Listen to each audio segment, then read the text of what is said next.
The chief administrator tore the nurse's paperwork in half, while blood still stained her scrubs. What they didn't know was that the woman they were destroying had once held dying soldiers together under mortar fire in Kandahar. At Riverside Memorial in Detroit, Sarah Bennett looked like just another disposable employee. Exhausted, underpaid, easy to crush. But the life she'd saved that morning belonged to someone powerful. And when a black military helicopter landed in her apartment complex 3 days later, the people who humiliated her were about to learn exactly who they'd been dealing with. Before we begin, I invite you to follow this story to the very end. Please like and comment with the city you're watching from so I can see how far this story has traveled. Sarah Bennett's hands were still shaking when she walked through the employee entrance of Riverside Memorial Hospital at 6:47 a.m. The January wind off the Detroit River had cut through her jacket during the 20-minute walk from the bus stop, but that wasn't why her fingers trembled. It was the blood, dried now, brown at the edges where it had soaked into the fabric of her pale blue scrubs just above her name badge. She'd found the woman on Woodward Avenue, collapsed against a storefront window display of luxury handbags that cost more than Sarah's monthly rent. The woman's lips had been blue, her breathing shallow and irregular, her pulse barely detectable beneath skin that felt like wax. Sarah had dropped to her knees on the frozen sidewalk without thinking, her training overriding the part of her brain that knew she was already late for her shift. Stabilize the airway. Check for obstruction. Monitor the pulse. The steps came back like muscle memory from a life she'd spent 5 years trying to forget. Now she was 43 minutes late, smelling faintly of someone else's vomit, with no way to explain where she'd been that wouldn't sound like an excuse. She pushed through the door into the bright fluorescent hallway of the medical surgical floor, where the familiar smell of disinfectant and coffee hit her like a wall. Bennett. The voice came from behind her before she'd taken 3 steps. My office. Now. Sarah turned to find Margaret Chen, the floor supervisor, standing with her arms crossed and an expression that could freeze mercury. Margaret was 52, built like a filing cabinet, and had the administrative precision of someone who enjoyed enforcing rules more than helping patients. I can explain, Sarah started. Save it for Dawson. Margaret's eyes flicked to the stains on Sarah's scrubs with visible disgust. She's already waiting. The walk to the administrative wing felt longer than it should have. Sarah passed nurses she'd worked alongside for 3 years, people who looked away or suddenly became very interested in their charts. Only Marcus, one of the veteran ER nurses, met her eyes and gave her a subtle shake of his head. A warning. Director of Nursing Operations Linda Dawson's office sat at the end of a corridor lined with plaques celebrating the hospital's commitment to excellence, community care, and patient satisfaction. The door was already open. Inside, Dawson sat behind a desk that looked like it had been designed to intimidate, all dark wood and sharp edges. Margaret followed Sarah in and closed the door with a soft click that sounded like a cell locking. 43 minutes late. Dawson didn't look up from the file in front of her. No call, no text. And you were scheduled for the competency assessment this morning, the one you've already rescheduled twice. There was an emergency, but that's not an explanation, Bennett. That's an excuse. Dawson finally raised her eyes. They were the color of steel and just as warm. You were required to be here at 6 a.m. for your certification exam. You failed to appear. That's a contract violation. Sarah felt something cold settle in her stomach. I was helping someone. A woman collapsed on the street. She wasn't breathing properly. I stayed until the ambulance arrived. Did you call this hospital to inform your supervisor? There wasn't time. Did you call? Sarah's jaw tightened. No. Then you abandoned your scheduled responsibilities to play hero on a public street. Dawson closed the file with a snap. That's not your job, Bennett. Your job is to be where you're assigned, when you're assigned. Your job is to follow procedure. My job is to save lives. The words came out harder than Sarah intended. That's what I did this morning. I saved someone's life. Margaret made a sound that might have been a laugh. You're a medical surgical nurse, not a paramedic. You have no authority to provide emergency care outside this facility. I'm a nurse, Sarah said. I don't stop being a nurse because I'm not clocked in. You stop being an employee of this hospital when you violate your contract terms. Dawson opened a drawer and pulled out a thin stack of papers. You've been written up twice for insubordination. You challenged Dr. Hammond's orders last month in front of a patient family. You argued with pharmacy over medication timing, and now this, complete disregard for mandatory certification requirements. Sarah could feel her heartbeat in her throat. I didn't disregard anything. I told you what happened. What happened is that you made a choice. Dawson's voice was flat, administrative, final.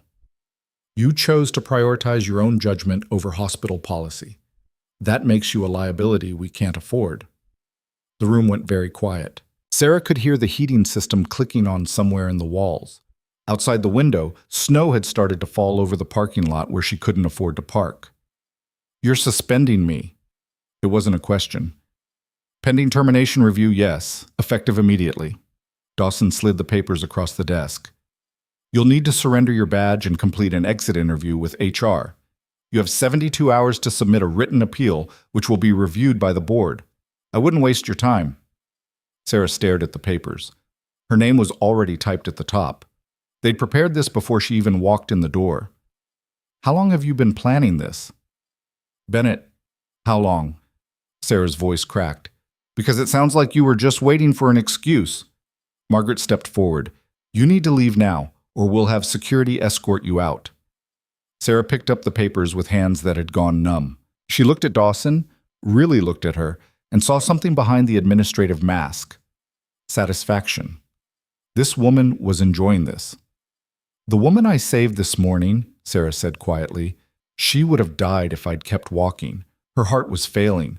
She had maybe 5 minutes before brain damage set in. I kept her alive until the EMTs got there. That's not heroics. That's basic human decency. That's a violation of protocol, Dawson replied. And in this hospital, protocol is what keeps us operational. Not feelings, not individual judgment calls, protocol. Then your protocol is broken. Dawson's expression didn't change. Security will meet you at your locker. You have 10 minutes to collect your personal belongings. Sarah turned and walked out. The hallway felt different now, narrower, colder, full of people who wouldn't meet her eyes. She made it to the staff locker room before her hands started shaking again. The security guard was already waiting, a young guy named Tyler who looked deeply uncomfortable. I'm sorry, Sarah, he said quietly. I have to watch. I know. She opened her locker and started pulling out the accumulation of 3 years. An extra pair of shoes, protein bars, a paperback mystery novel, the cheap coffee mug her niece had given her. At the back of the top shelf, her fingers touched something she hadn't looked at in months. It was a photograph, creased and faded, tucked inside a plastic sleeve. Sarah pulled it out and stared at the faces looking back at her. 12 soldiers in desert camouflage, rifles slung, exhausted grins, mountains in the background. She was in the front row, 22 years old, 30 pounds lighter, with eyes that hadn't yet learned what kindness cost. Tyler glanced at it. Army? Long time ago. Sarah slipped the photo into her bag and closed the locker. Different life. She turned in her badge at the security desk, walked out through the lobby where patients and families moved past without seeing her, pushed through the doors into the January cold, and stood on the sidewalk where the snow was falling harder now, covering the bloodstains on her scrubs. Her phone buzzed. A text from Marcus. They're talking. Everyone knows what you did. This is wrong. Sarah didn't respond. She started walking toward the bus stop, then stopped. She couldn't afford the bus anymore. Not until she figured out what came next. She turned and started walking home instead. A 40-minute trek through neighborhoods that got progressively rougher, past abandoned factories and corner stores with barred windows, until she reached the converted warehouse building where her studio apartment cost more than she could really afford. The building's elevator was broken again. Sarah climbed 4 flights of stairs and let herself into a space barely large enough for a bed, a kitchenette, and a folding table that served as her desk. Bills were stacked on the table: electric, water, student loans from a nursing degree she was still paying off, credit card statements she'd been avoiding. She dropped her bag and sat on the edge of the bed, still wearing her bloody scrubs. Her phone rang. Unknown number. Sarah almost ignored it, then answered on the 4th ring. Is this Sarah Bennett? A woman's voice, professional, measured. Who's asking? My name is Catherine Ross. I'm an attorney with Morrison and Pierce. I represent Victoria Halston, the woman you assisted this morning on Woodward Avenue. Mrs. Halston wanted me to reach out and express her gratitude. She's recovering well, largely because of your intervention. Sarah closed her eyes. I'm glad she's okay. Mrs. Halston would like to meet with you if you're willing. She'd like to thank you personally. That's not necessary. She's quite insistent. There was a pause. She's also aware that you may have missed work obligations to help her. She'd like to ensure there are no negative consequences for your kindness. Sarah laughed, a sound with no humor in it. I was fired today. Suspended pending termination, technically. So, yeah, there were consequences. The silence on the other end of the line stretched long enough that Sarah thought the connection had dropped. Ms. Bennett, Catherine finally said, and her voice had changed, sharper now, focused. Would you be willing to meet with me tomorrow morning? I think we should discuss your situation in detail. I don't need charity. This isn't charity. This is a conversation about what happened to you and why. 10 a.m. if you're available.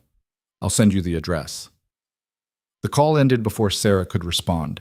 She sat in the gathering darkness of her apartment, watching snow fall past the window, and wondered what kind of woman she'd saved. The name Halston sounded familiar, but she couldn't place it. Someone wealthy, obviously. Someone with expensive lawyers who called within hours. Her phone buzzed again. An address in the financial district downtown. Then another message. Mrs. Halston wants you to know that the hospital administration has already contacted her asking questions about this morning. She thought you should be aware. Sarah stared at the message. Dawson was already doing damage control, trying to get ahead of the story. Of course she was. This wasn't about policy or procedure. It was about covering the hospital's liability.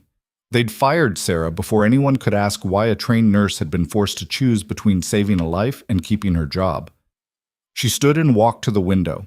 Detroit sprawled below her, lights beginning to glow in the dusk. Somewhere out there, Victoria Halston was recovering in what was probably a private hospital room with her own team of specialists. And somewhere else, Linda Dawson was writing reports that would justify destroying Sarah's career. Sarah pulled out the photograph from her bag and looked at it again. The faces stared back at her, soldiers she'd served with in Kandahar, in Helmand Province, in places whose names she still heard in nightmares.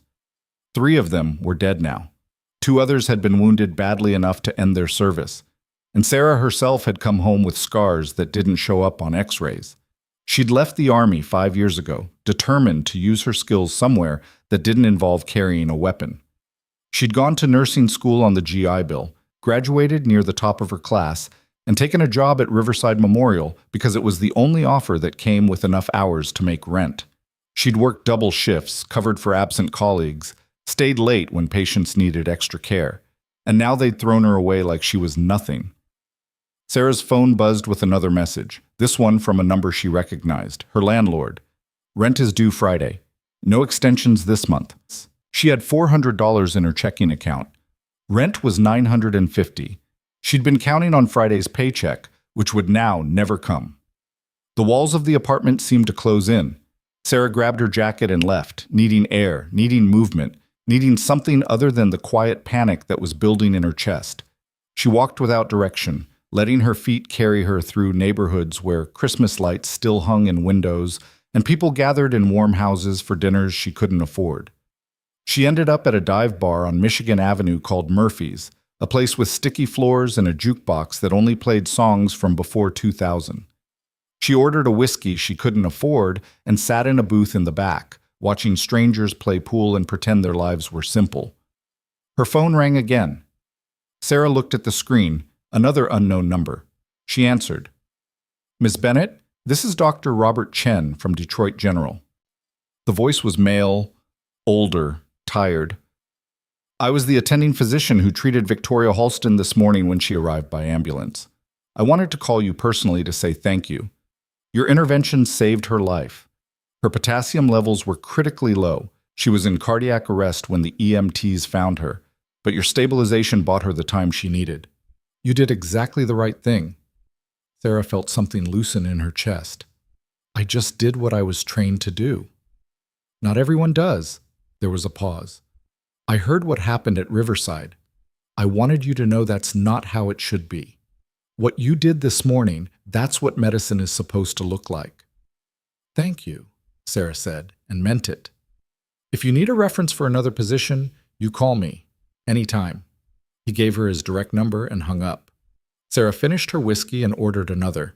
The bartender, a woman in her 60s with a face that had seen everything, poured it without judgment. "Rough day?" she asked. "Lost my job." "Their loss." The bartender slid the glass across. "This one's on the house." Sarah made it home after midnight, slightly drunk but not enough to stop thinking. She fell asleep in her clothes and dreamed of Kandahar, of dust and heat and the weight of trauma kits that were never quite heavy enough to save everyone. She dreamed of a young soldier named Martinez bleeding out faster than her hands could work, his eyes finding hers in those last moments, looking for a promise she couldn't make. She woke at dawn with her phone ringing. Catherine Ross again. "Ms. Bennett? I apologize for the early call. Something's happened. The hospital has issued a statement about your termination. They're claiming you abandoned a patient to interfere in a situation where you had no authority. They're painting you as reckless." Sarah sat up, fully awake now. "They're lying." "I know. Mrs. Halston is furious. She's already contacted her husband. He has resources. Can you still meet this morning?" "Yeah." Sarah checked the time. "I'll be there." She showered, put on the only professional clothes she owned, a blazer with worn elbows and slacks that needed ironing, and took the bus downtown. The address Catherine had sent led to a glass tower in the business district, the kind of building where security guards wore earpieces and the lobby had art that cost more than cars. Catherine Ross met her on the 14th floor. She was in her 40s, sharply dressed, with the kind of presence that suggested she won most arguments before they started.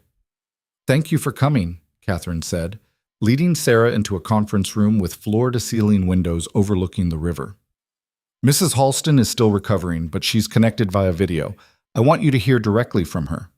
A screen on the wall flickered to life. Victoria Halston appeared, a woman in her early 60s with silver hair and eyes that had the sharp focus of someone used to being in charge. A bandage was visible at her hairline.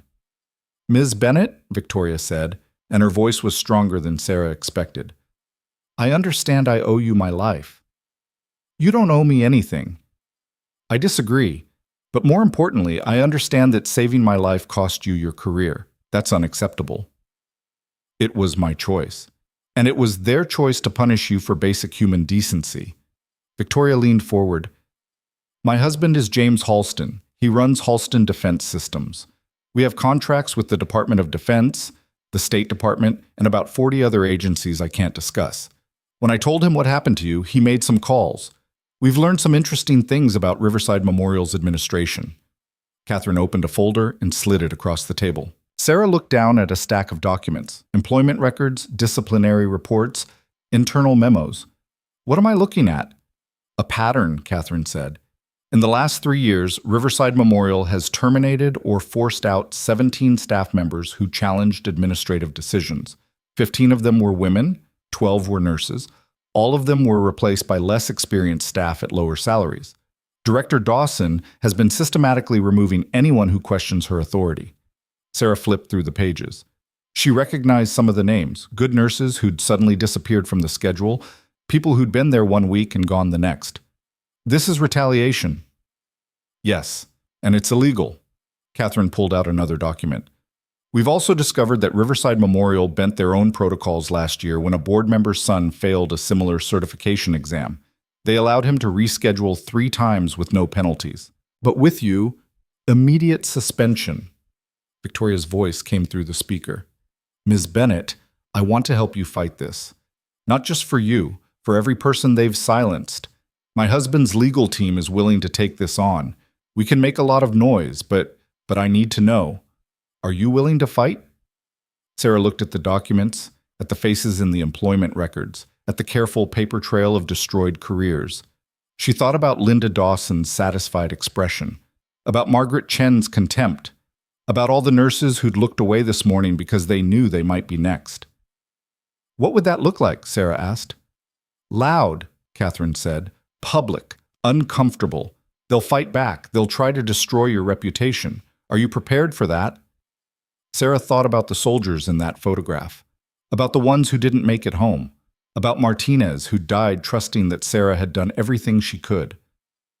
I'm prepared, she said. Victoria smiled. Good.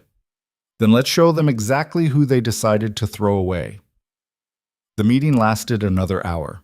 Catherine outlined the strategy: filing a wrongful termination suit, contacting the state nursing board, reaching out to journalists who covered healthcare labor issues. Victoria made calls from her hospital bed, pulling strings Sarah didn't even know existed. By the time Sarah left the building, she felt like she'd been caught in a hurricane. She made it home and collapsed on her bed, staring at the ceiling, wondering what she'd just agreed to. Her phone buzzed. A news alert. Prominent donor saved by nurse now fired by hospital. The story was already out. Catherine must have released it to the press within minutes of their meeting ending. Sarah read through the article with growing disbelief. They'd included quotes from Dr. Chen at Detroit General, details about her military service that Sarah had never mentioned, a statement from Victoria Halston calling her firing a disgrace to the nursing profession. The comments section was already filling up. Some people defending the hospital, saying nurses needed to follow rules, but more, far more, expressing outrage that someone had been punished for saving a life. Sarah's phone started ringing. News stations, journalists, a producer from a local talk show. She turned off her phone and sat in the silence of her apartment, trying to process what was happening. 3 days passed in a blur. The story grew. More nurses from Riverside came forward with their own stories of retaliation and abuse. The state nursing board announced an investigation. Dawson issued a statement defending the hospital's policies. Victoria Halston issued a statement calling Dawson's response inadequate. And then, on the fourth morning, Sarah woke to a sound she'd never expected to hear again: the deep, rhythmic thunder of helicopter rotors getting closer. She went to her window and looked out.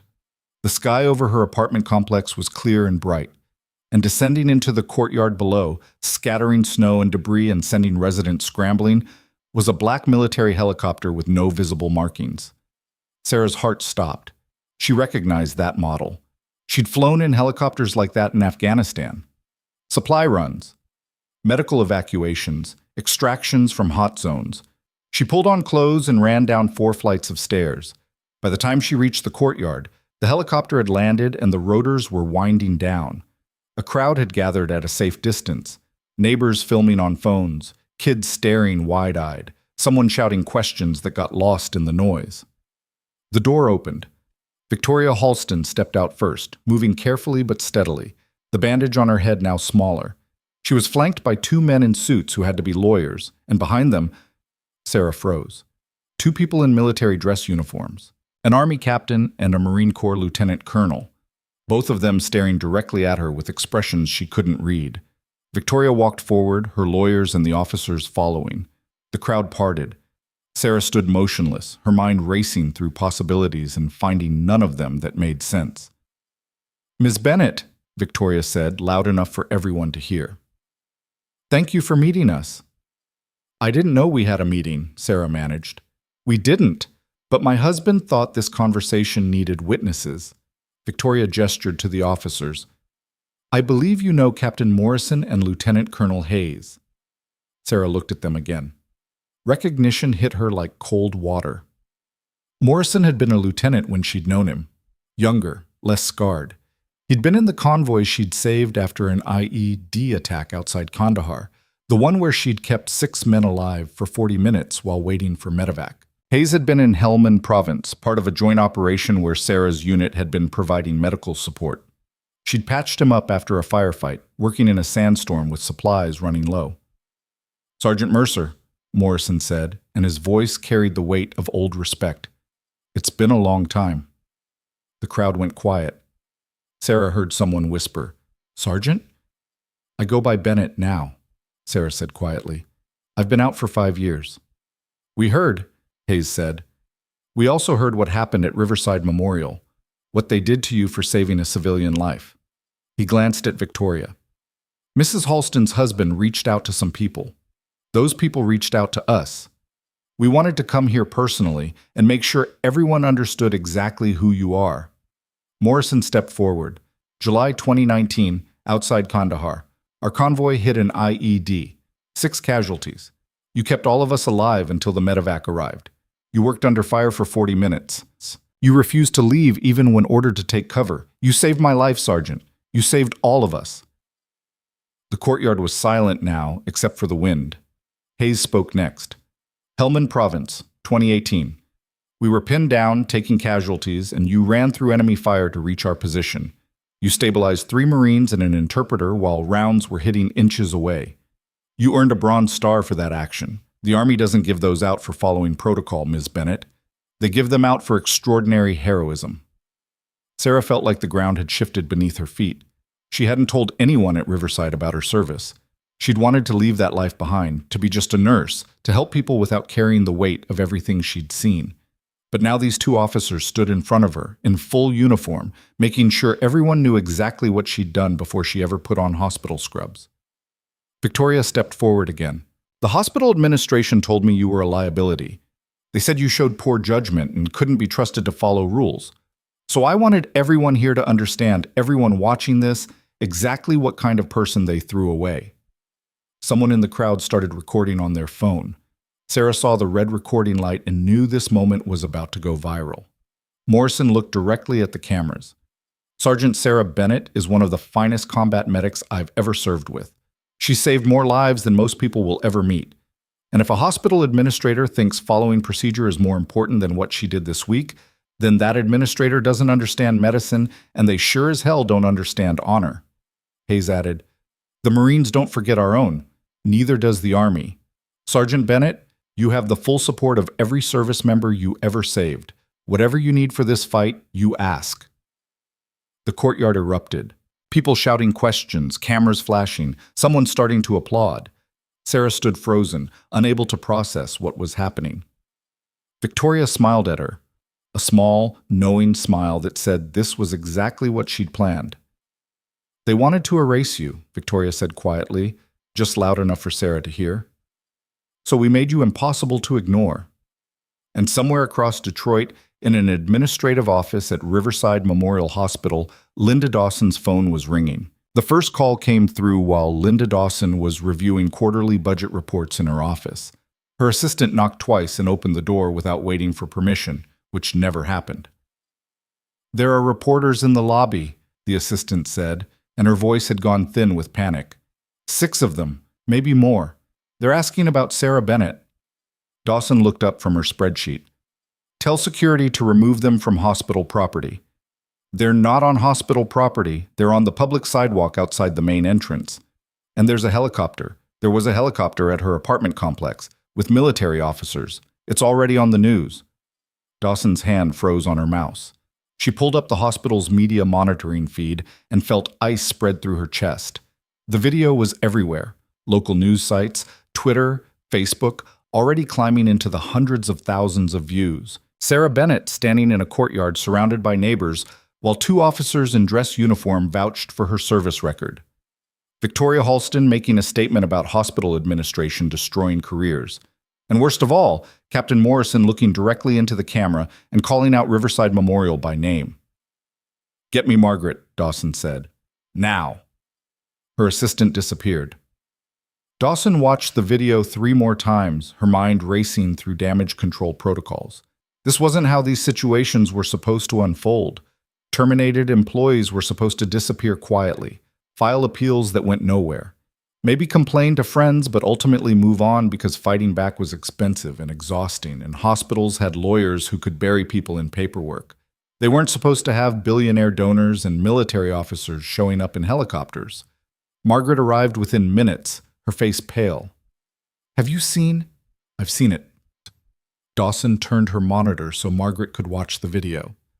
"Tell me everything you know about Bennett's military background." "I don't know anything. It's not in her employment file. She never mentioned it." "She was a combat medic, Bronze Star recipient, multiple commendations." Dawson's voice was flat, controlled, revealing none of the fury building beneath. And somehow that information never came up in 3 years of employment? She didn't list it on her resume, just nursing school and clinical rotations. Then we need to verify it's true. If they're exaggerating her service record, we can use that against her. Margaret shifted uncomfortably. "The officers are on record. Active duty, identifiable by name and rank. If they're lying about her service, they'd face court-martial. Dawson closed the video and pulled up her email. Already 17 new messages in the last 10 minutes, most of them from board members asking what was happening. Her phone started ringing. The hospital's CEO's direct line. "This is Dawson." Richard Brennan's voice came through sharp and furious. "My office, right now, and bring every piece of documentation related to the Bennett termination." The line went dead. Dawson gathered her files with hands that wanted to shake but refused to let them. She'd been director of nursing operations for 8 years. She'd streamlined staffing, cut costs, improved efficiency ratings, and removed problem employees who thought their personal judgment mattered more than institutional procedures. She'd done everything the board had asked her to do, and now they were going to make her the scapegoat.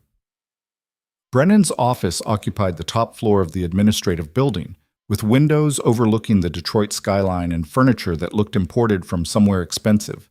He stood by the window when Dawson entered, his back to her, watching the reporters gathering on the sidewalk below. "Explain to me," Brennan said without turning around, "how we terminated a decorated veteran for saving a major donor's life. She violated mandatory certification requirements." "I don't care about certification requirements." Brennan turned and Dawson saw something in his expression she'd never seen before. Genuine fear. Victoria Halston's husband builds weapons systems for the Pentagon. He has senators on speed dial. His wife nearly died, and one of our nurses saved her life. And our response was to fire that nurse for being late to a test. Do you understand how that plays in the media? Protocol exists for a reason. Protocol exists to protect the hospital from liability, not to punish employees for helping people. Brennan crossed to his desk and picked up his phone, scrolling through something that made his jaw tighten.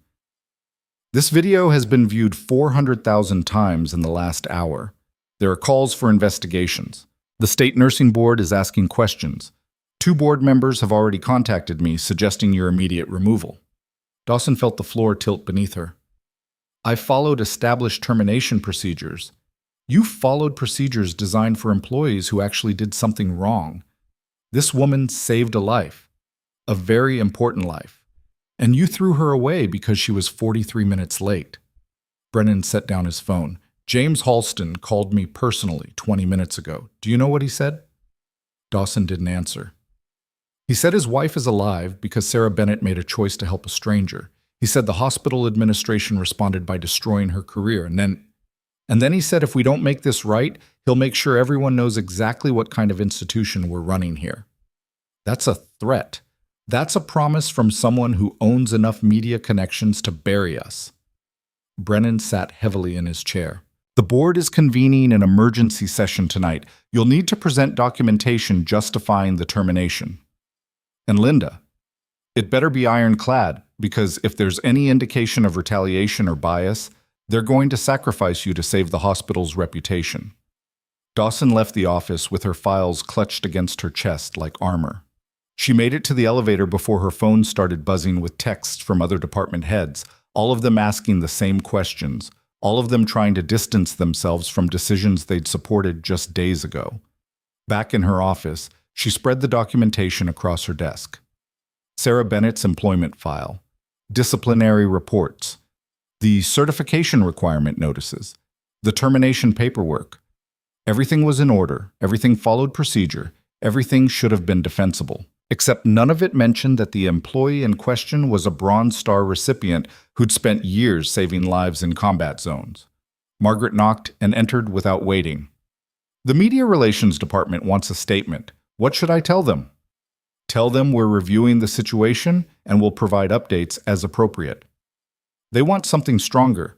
The nurses are starting to talk. 3 of them have already gone on record with local news saying Bennett was one of the best on the floor. Dawson looked up sharply. "Which nurses?"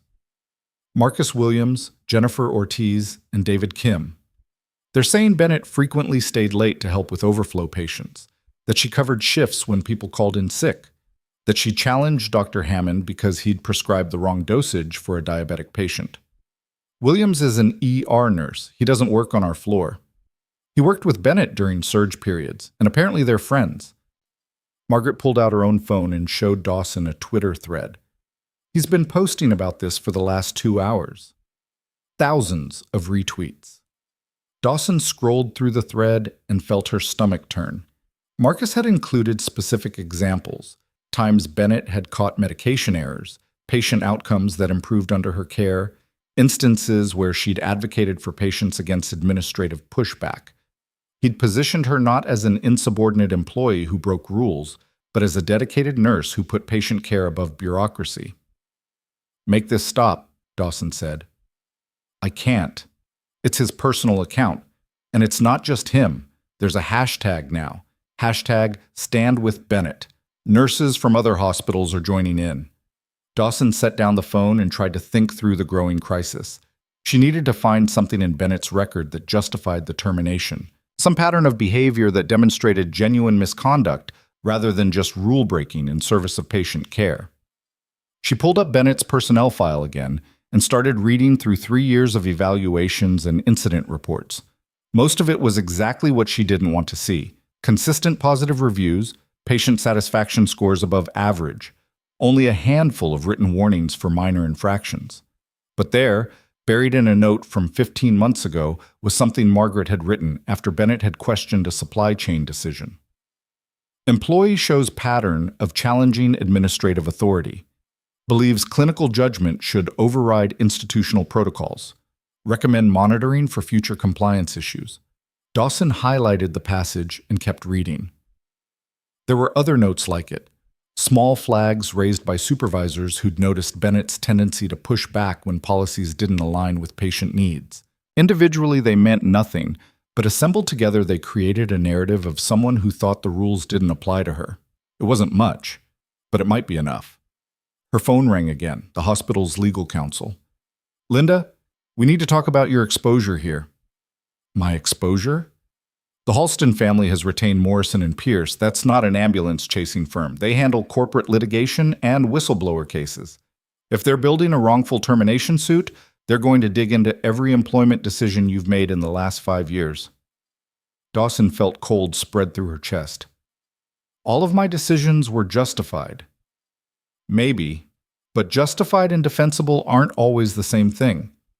I'm looking at the employment records right now, and there's a concerning pattern. 17 terminations or forced resignations in 3 years, 15 women, 12 nurses, all of them replaced by less experienced staff at lower salaries. That's going to look like systematic discrimination when it shows up in court documents. Those were performance-based terminations, with almost no documentation of progressive discipline.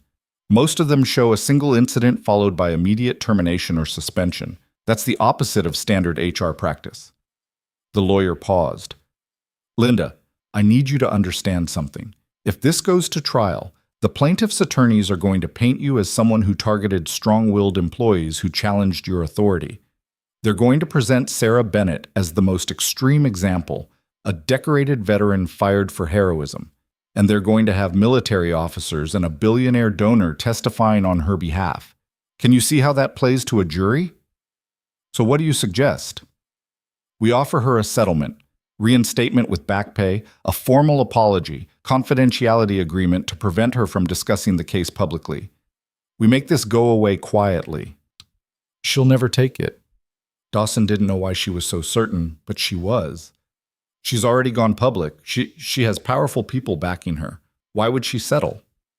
Because litigation is expensive and exhausting, and even with good lawyers, it could take years. Most people want closure more than they want vindication. The lawyer's tone shifted slightly. "But you're right that it's not guaranteed, which is why I'm advising you to document everything related to this termination. Every conversation, every decision point, every piece of evidence that supports your position. Because if she doesn't settle, you're going to need it." Dawson ended the call and sat in the silence of her office, staring at files that suddenly felt inadequate.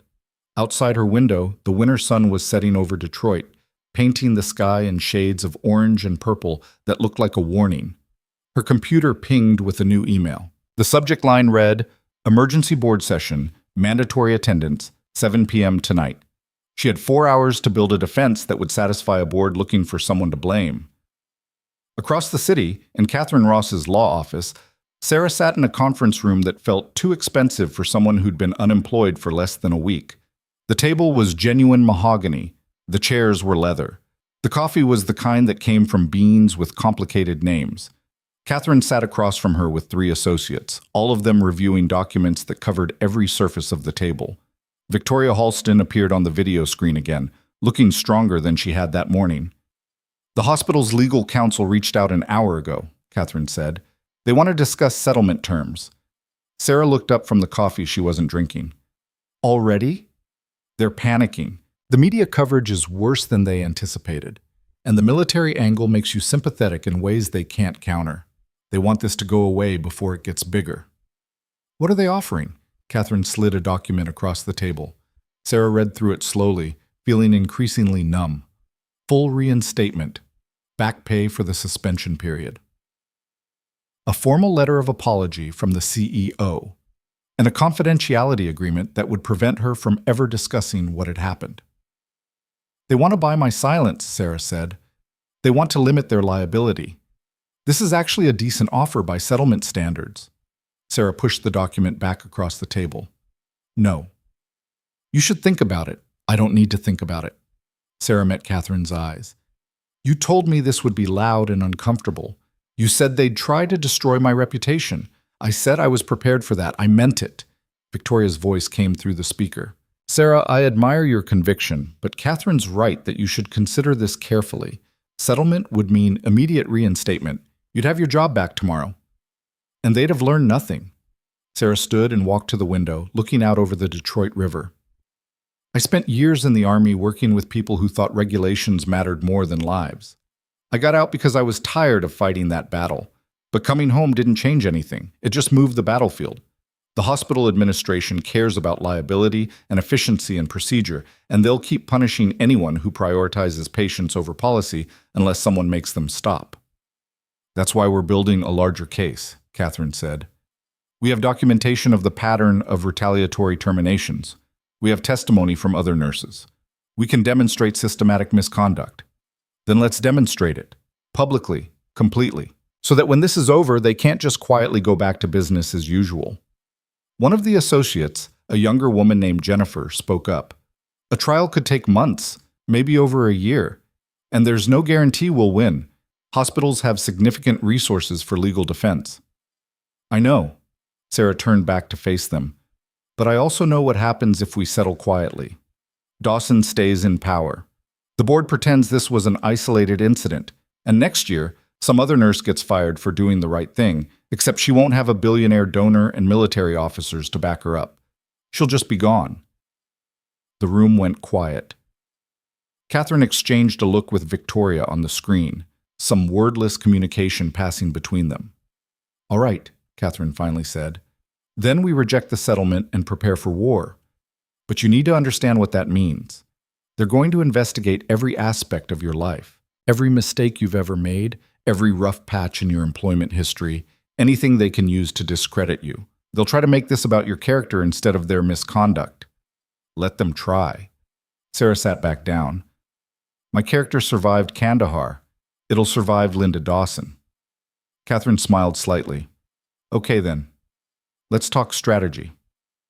The meeting went on for another 2 hours. They discussed filing deadlines, discovery requests, potential witnesses, media management. Victoria's husband joined via video conference at one point, a silver-haired man in his 70s with sharp eyes and the kind of voice that suggested he was used to being obeyed. He promised financial support for the legal battle and connections to investigative journalists who could dig into Riverside Memorial's financial records. By the time Sarah left the office, it was dark outside, and her head was spinning with legal terminology she barely understood. She took the bus home through neighborhoods that looked different now, not threatening, exactly, but unfamiliar in a way that made her hyper-aware of every face, every shadow, every car that slowed down as it passed. She was being paranoid. Probably. But paranoia had kept her alive in Afghanistan, and old habits didn't die just because the threats wore different uniforms. Her apartment building was quiet when she arrived. She climbed the 4 flights of stairs and was reaching for her keys when she noticed the envelope taped to her door. Plain manila, no markings, sealed with clear tape. Sarah looked up and down the hallway. Empty. She pulled the envelope free and carried it inside, locking the door behind her. The envelope contained a single sheet of paper with a typed message. You should take the settlement. People who fight hospitals don't win. They just lose everything slower. Walk away while you still can. No signature. No return address. Just a warning from someone who clearly didn't want their identity known. Sarah set the letter on her kitchen counter and stared at it for a long moment. Then she pulled out her phone and texted Catherine. Got an anonymous threat. Should I be worried? The response came back within seconds. Photograph it. Don't touch it with bare hands. I'm sending someone to collect it for documentation. Are you safe? I think so. Probably just intimidation. Probably. But let's not take chances. I'm arranging security. Sarah laughed despite herself. Security. As if she needed protection from hospital administrators. But she photographed the letter from multiple angles and left it on the counter, suddenly very aware of how isolated she was in this apartment, 4 floors up with neighbors who barely knew her name. Her phone rang. Marcus from the hospital. You okay? He asked without preamble. Define okay. I saw the helicopter thing. That was insane. Also awesome. Also possibly the most dramatic thing I've ever seen in real life. It wasn't my idea. I figured, listen, I wanted to give you a heads up. Dawson's been interviewing staff all afternoon. She's asking questions about you, looking for dirt. Sarah's grip tightened on her phone. What kind of questions? Whether you were ever late before, whether you complained about administration, whether you had conflicts with other staff. She's building a case that you were a problem employee. Did anyone give her anything?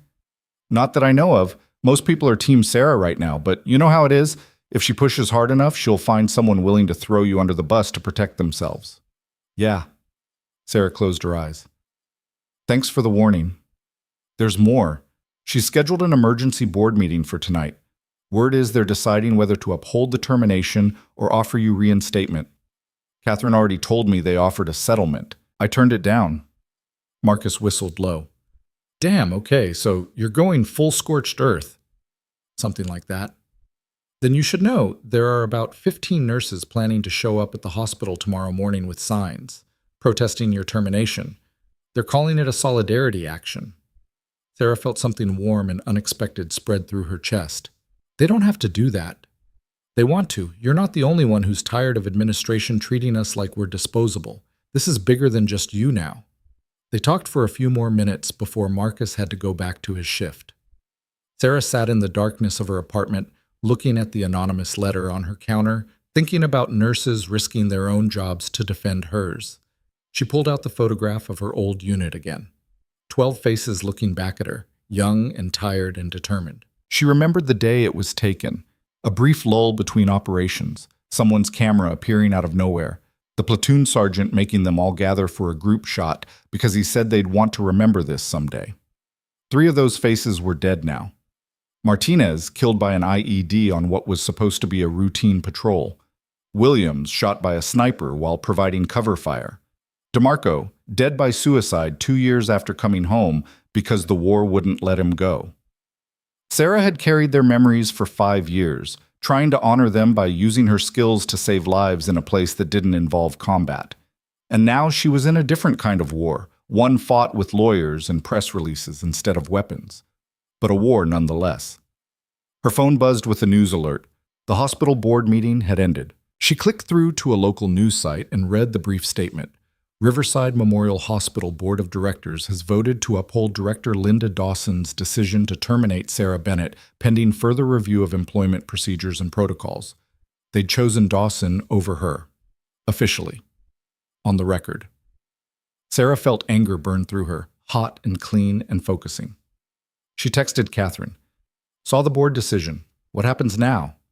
Now we file the lawsuit. I'll have papers ready by tomorrow morning. And Sarah, this is when it gets real. Once we file, there's no going back. Good. I don't want to go back. She set down her phone and stood in her dark apartment, looking out over the city lights of Detroit. Somewhere out there, Linda Dawson was probably celebrating her board victory. Somewhere else, nurses were making protest signs. And in hospitals across the country, people were watching this story unfold, wondering whether their own administrations would throw them away just as easily. Sarah thought about Martinez's last words, whispered while she'd tried to stop the bleeding that wouldn't stop. Don't let them forget us. She'd promised him she wouldn't.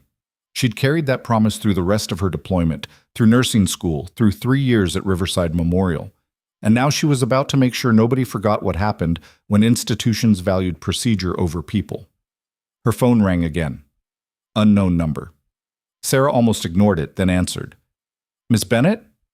A male voice, older, uncertain. My name is Thomas Rivera. I was a nurse at Riverside Memorial until 3 months ago. I just saw the news about what happened to you, and I wanted to call because... He paused, struggling. Because the same thing happened to me. Different excuse, same result. I questioned a medication order that would have harmed a patient, and 2 weeks later, I was terminated for attendance violations. Sarah sat down slowly. Did you fight it? I couldn't afford to. I have 3 kids and a mortgage. I needed to find another job, not spend months in legal battles. So I walked away. His voice cracked slightly. But I wanted you to know, if you're fighting this, if you need someone to testify about the pattern, I'll do it. I'll tell them everything. That could cost you. I know. But I've been watching nurses get chewed up by this system for years, and I'm tired of staying quiet. If you're willing to stand up, the least I can do is stand with you. Sarah wrote down his contact information and promised Catherine would reach out. After the call ended, she sat in the silence and felt the magnitude of what she'd started settling over her like a weight. This wasn't just about her anymore. It was about Thomas Rivera and his 3 kids. It was about the 15 nurses who'd been systematically pushed out. It was about every person who'd been punished for choosing compassion over compliance. The anonymous letter on her counter suddenly seemed less threatening and more desperate. Someone was scared. Someone knew that if this story kept growing, if Sarah kept pushing, the whole corrupt system might come crashing down. Her phone buzzed with a text from Catherine. Security team will be at your building in 20 minutes. Former Detroit PD. They'll do overnight shifts until we're sure the threats are empty. Sarah wanted to argue that it wasn't necessary, but she was tired and the adrenaline was wearing off, and the idea of someone watching her door while she slept sounded better than she wanted to admit. She made it through another hour, answering emails from journalists and calls from other former Riverside employees who wanted to share their stories. By the time the security team arrived, 2 professionals who introduced themselves as Brooks and Martinez, and yes, Sarah noticed the name. She was ready to collapse. We'll be in the hallway, Brooks said. You won't even know we're here. Sarah thanked them and locked herself inside her apartment. She took a shower hot enough to burn, put on clothes she'd slept in 100 times, and climbed into bed with her phone still buzzing with notifications she didn't have the energy to read. She was almost asleep when one final text came through from Victoria Halston. The board chose wrong. Tomorrow, we make sure everyone knows it. Sarah closed her eyes and dreamed of helicopters and courtrooms and a version of herself that refused to disappear quietly. When she woke 6 hours later to sunlight streaming through her window and the sound of voices outside her door, she knew the real fight was just beginning. She dressed quickly and opened her door to find Brooks reading a newspaper while Martinez drank coffee from a thermos. They both looked alert despite the overnight shift. Anything happen? Sarah asked. Quiet night, Brooks said. But there's a situation developing at the hospital. You should turn on the news.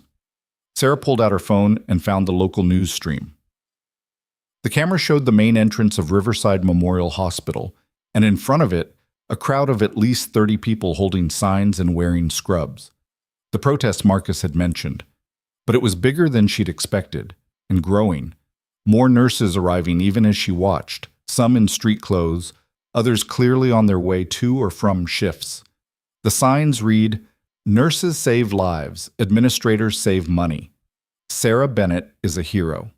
Fire Dawson, I'm Dawson, not nurses. Patient care over policy. A reporter was interviewing one of the protesters, a nurse Sarah recognized from the emergency department. We're here because what happened to Sarah Bennett could happen to any of us, the nurse was saying. We're told to provide compassionate care, but when we do, we get punished if it inconveniences the administration. That has to stop. Sarah watched the crowd grow, feeling something shift in her chest. These people were risking disciplinary action, possibly their own jobs, to defend her. They were choosing solidarity over safety. Her phone rang. Catherine. Have you seen the protest? Watching it now. Good. Because we're filing the lawsuit in 2 hours and I want you there for the press conference afterward. Can you be at the courthouse by 10? Sarah looked at herself in the bathroom mirror, exhausted, underpaid, supposedly easy to dismiss. But the woman looking back at her had survived worse than Linda Dawson. Much worse.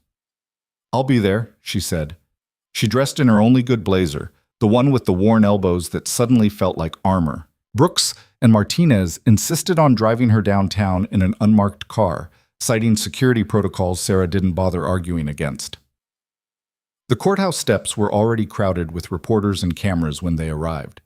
Catherine met her at the entrance with Victoria Halston, who checked herself out of the hospital against medical advice to be present. Ready? Catherine asked. Sarah looked at the cameras, the reporters, the growing crowd of supporters wearing scrubs and holding signs. She thought about the soldiers she'd served with, the patients she'd saved, the system that had tried to erase her. Ready, she said. They walked up the courthouse steps together, and the cameras erupted with questions Sarah didn't try to answer. Catherine had told her to stay quiet until after the filing, to let the legal documents speak first.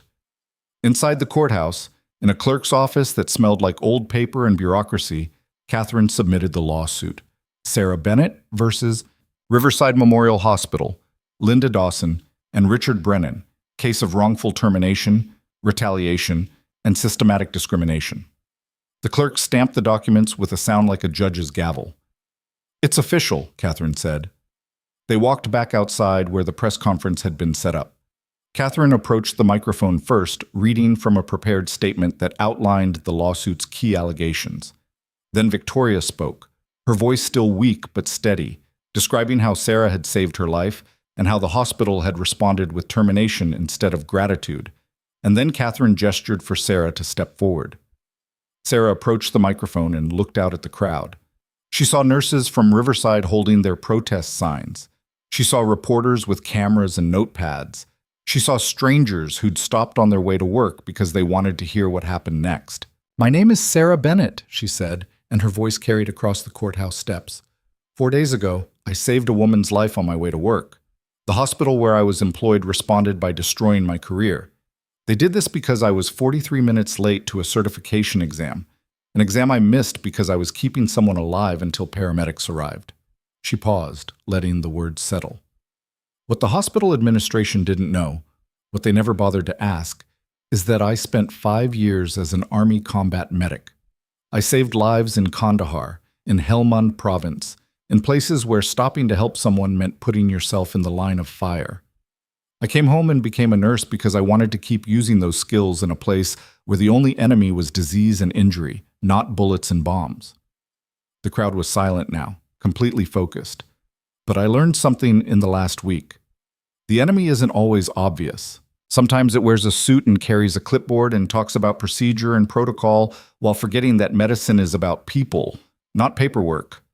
Sometimes the enemy looks like a hospital administrator who fires nurses for choosing patients over policy. Sarah saw movement in the crowd, someone pushing through to the front. Her breath caught. It was Marcus, still in his scrubs, holding a sign that read, "We stand with Sarah." "I'm not fighting this just for myself," Sarah continued. "I'm fighting for every nurse who's been punished for advocating for their patients, for every person who's been told that following rules matters more than saving lives, for everyone who's been made to feel disposable by institutions that are supposed to care." She locked eyes with the camera, knowing Linda Dawson was watching somewhere. "You chose the wrong person to throw away," Sarah said, "and now everyone's going to know it." The courthouse steps erupted with applause and shouting questions, but Sarah had already turned away from the microphone. Catherine was smiling. Victoria was wiping tears from her eyes. And somewhere across Detroit, in an administrative office at Riverside Memorial Hospital, Linda Dawson's phone was ringing with calls she didn't want to answer.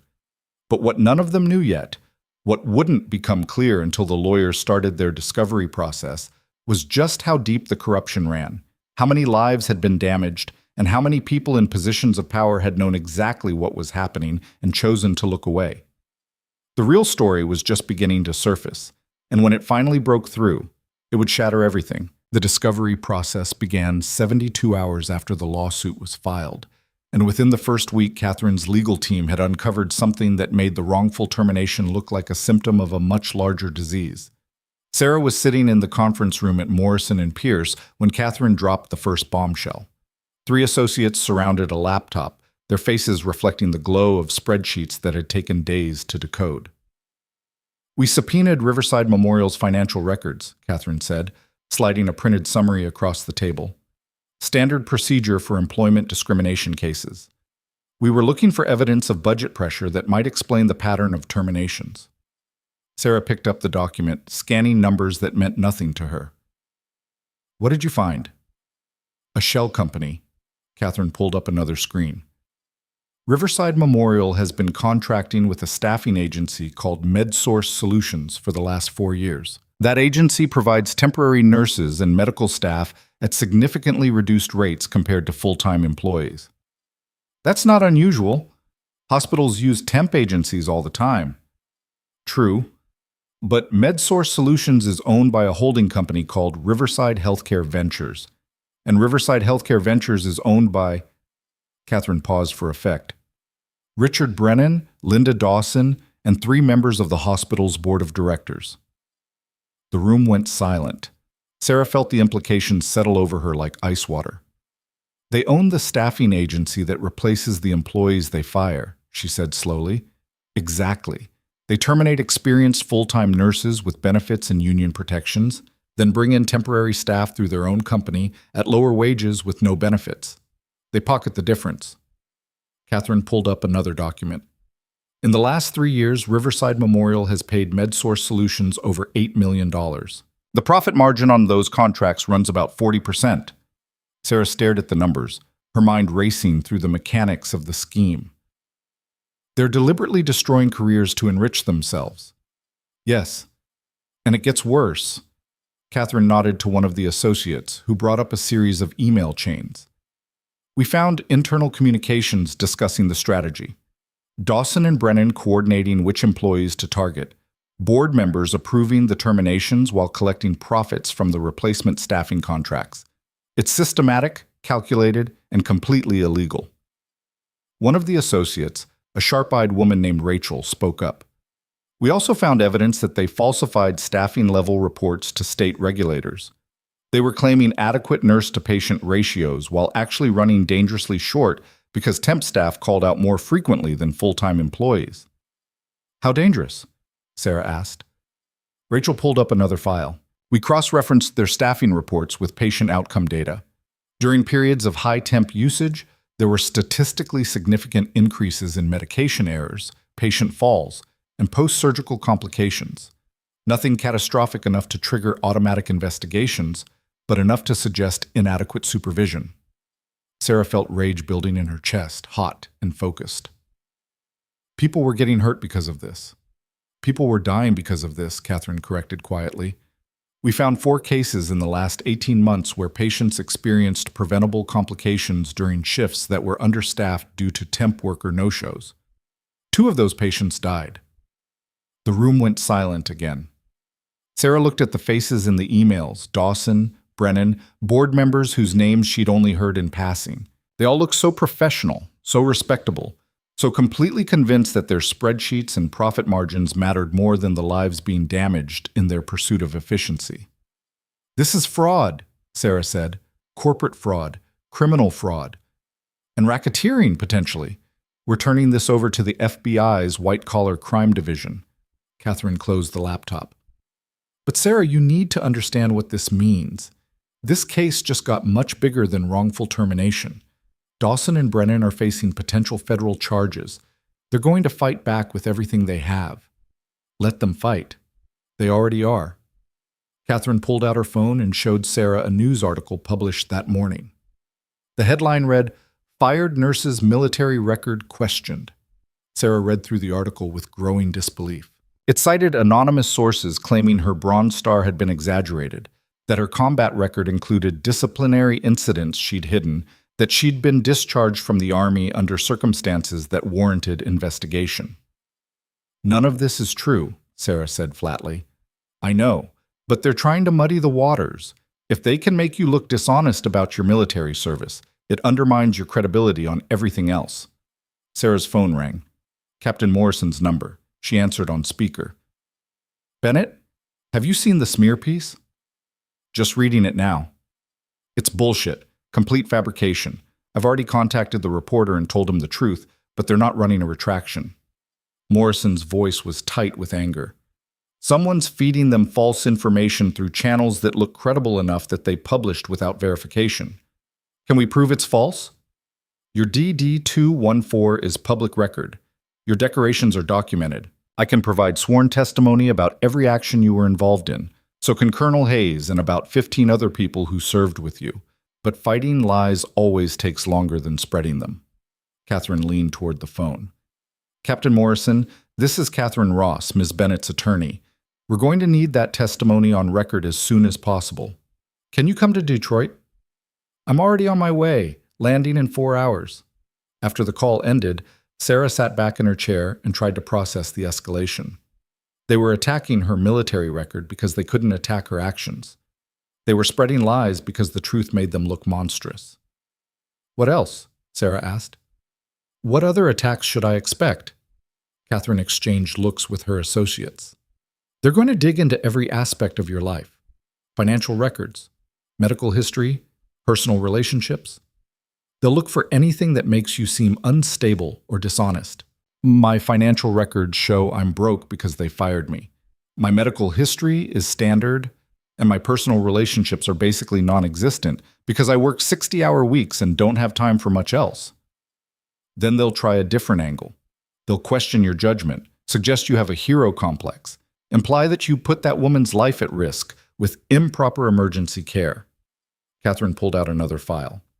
We should be prepared for them to bring in medical experts who will testify that your intervention wasn't necessary or was performed incorrectly. Sarah laughed without humor. Victoria Halston was in cardiac arrest. Her potassium levels were critically low. I stabilized her airway and maintained circulation until EMS arrived. That's textbook emergency response. I know, but they'll find someone willing to say otherwise for the right price. The next 2 weeks became a blur of depositions, document review, and media management. Captain Morrison arrived with Colonel Hayes and 3 other veterans who'd served with Sarah, all of them ready to testify about her service record. Their sworn statements demolished the smear campaign within days, but the damage had already been done. Enough people had seen the lies that questions lingered. Meanwhile, Catherine's team continued excavating Riverside Memorial's financial records, uncovering more evidence of the staffing fraud. They found emails where Dawson had specifically targeted nurses who questioned administrative decisions, marking them as potential problems months before they were terminated.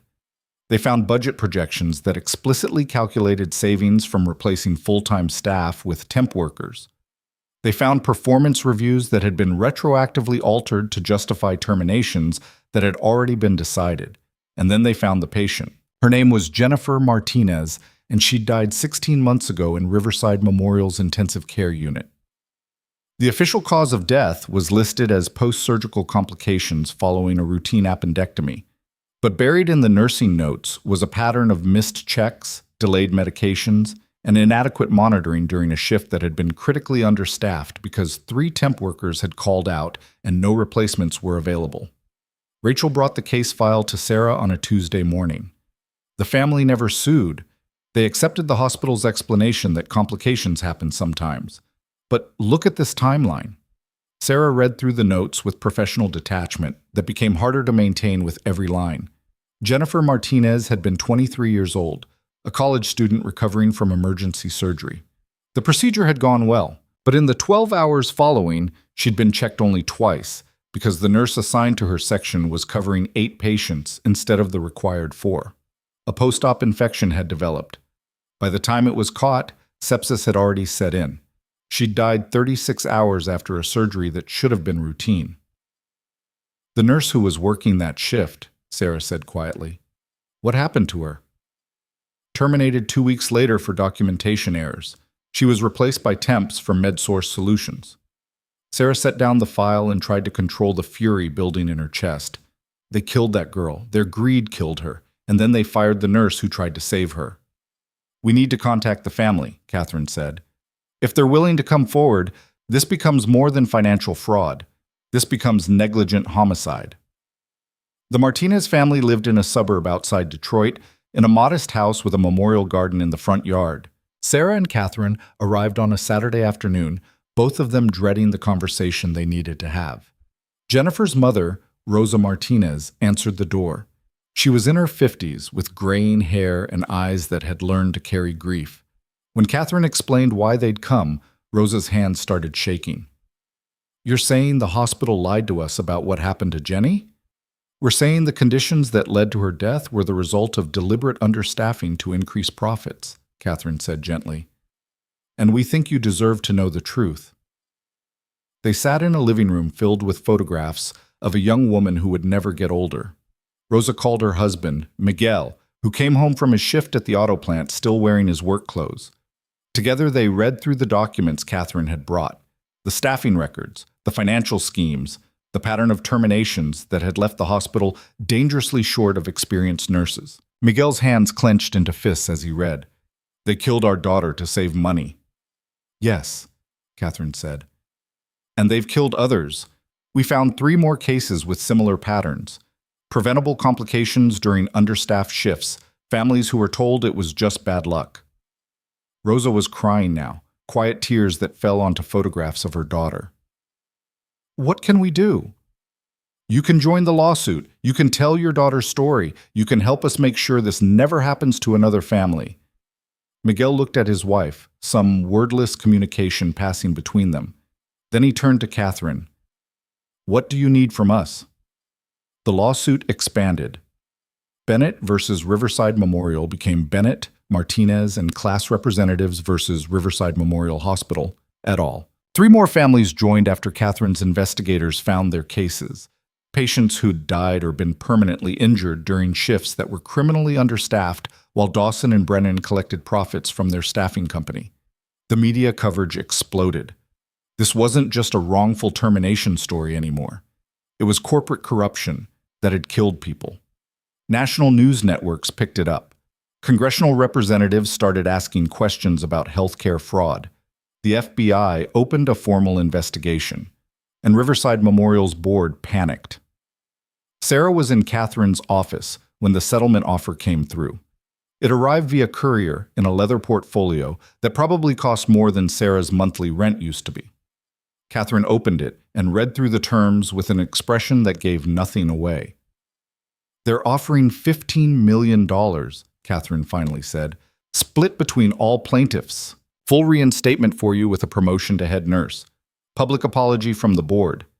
Resignation of Dawson and Brennan, creation of a whistleblower protection program, and a confidentiality agreement." Sarah stared at her. $15 million? They're terrified. The FBI is circling. The families are sympathetic plaintiffs. The media is eviscerating them. They want this to go away before criminal charges are filed. What about the confidentiality agreement? Catherine slid the relevant page across the desk. Sarah read through legal language that essentially barred anyone involved from ever discussing what they'd discovered.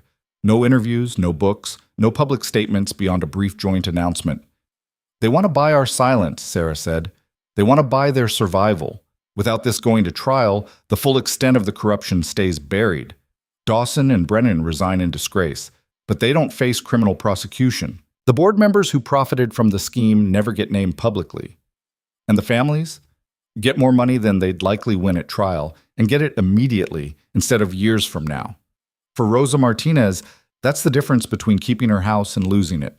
For the others, it's medical bills paid, college funds established, financial security they desperately need." Sarah walked to the window and looked out over Detroit.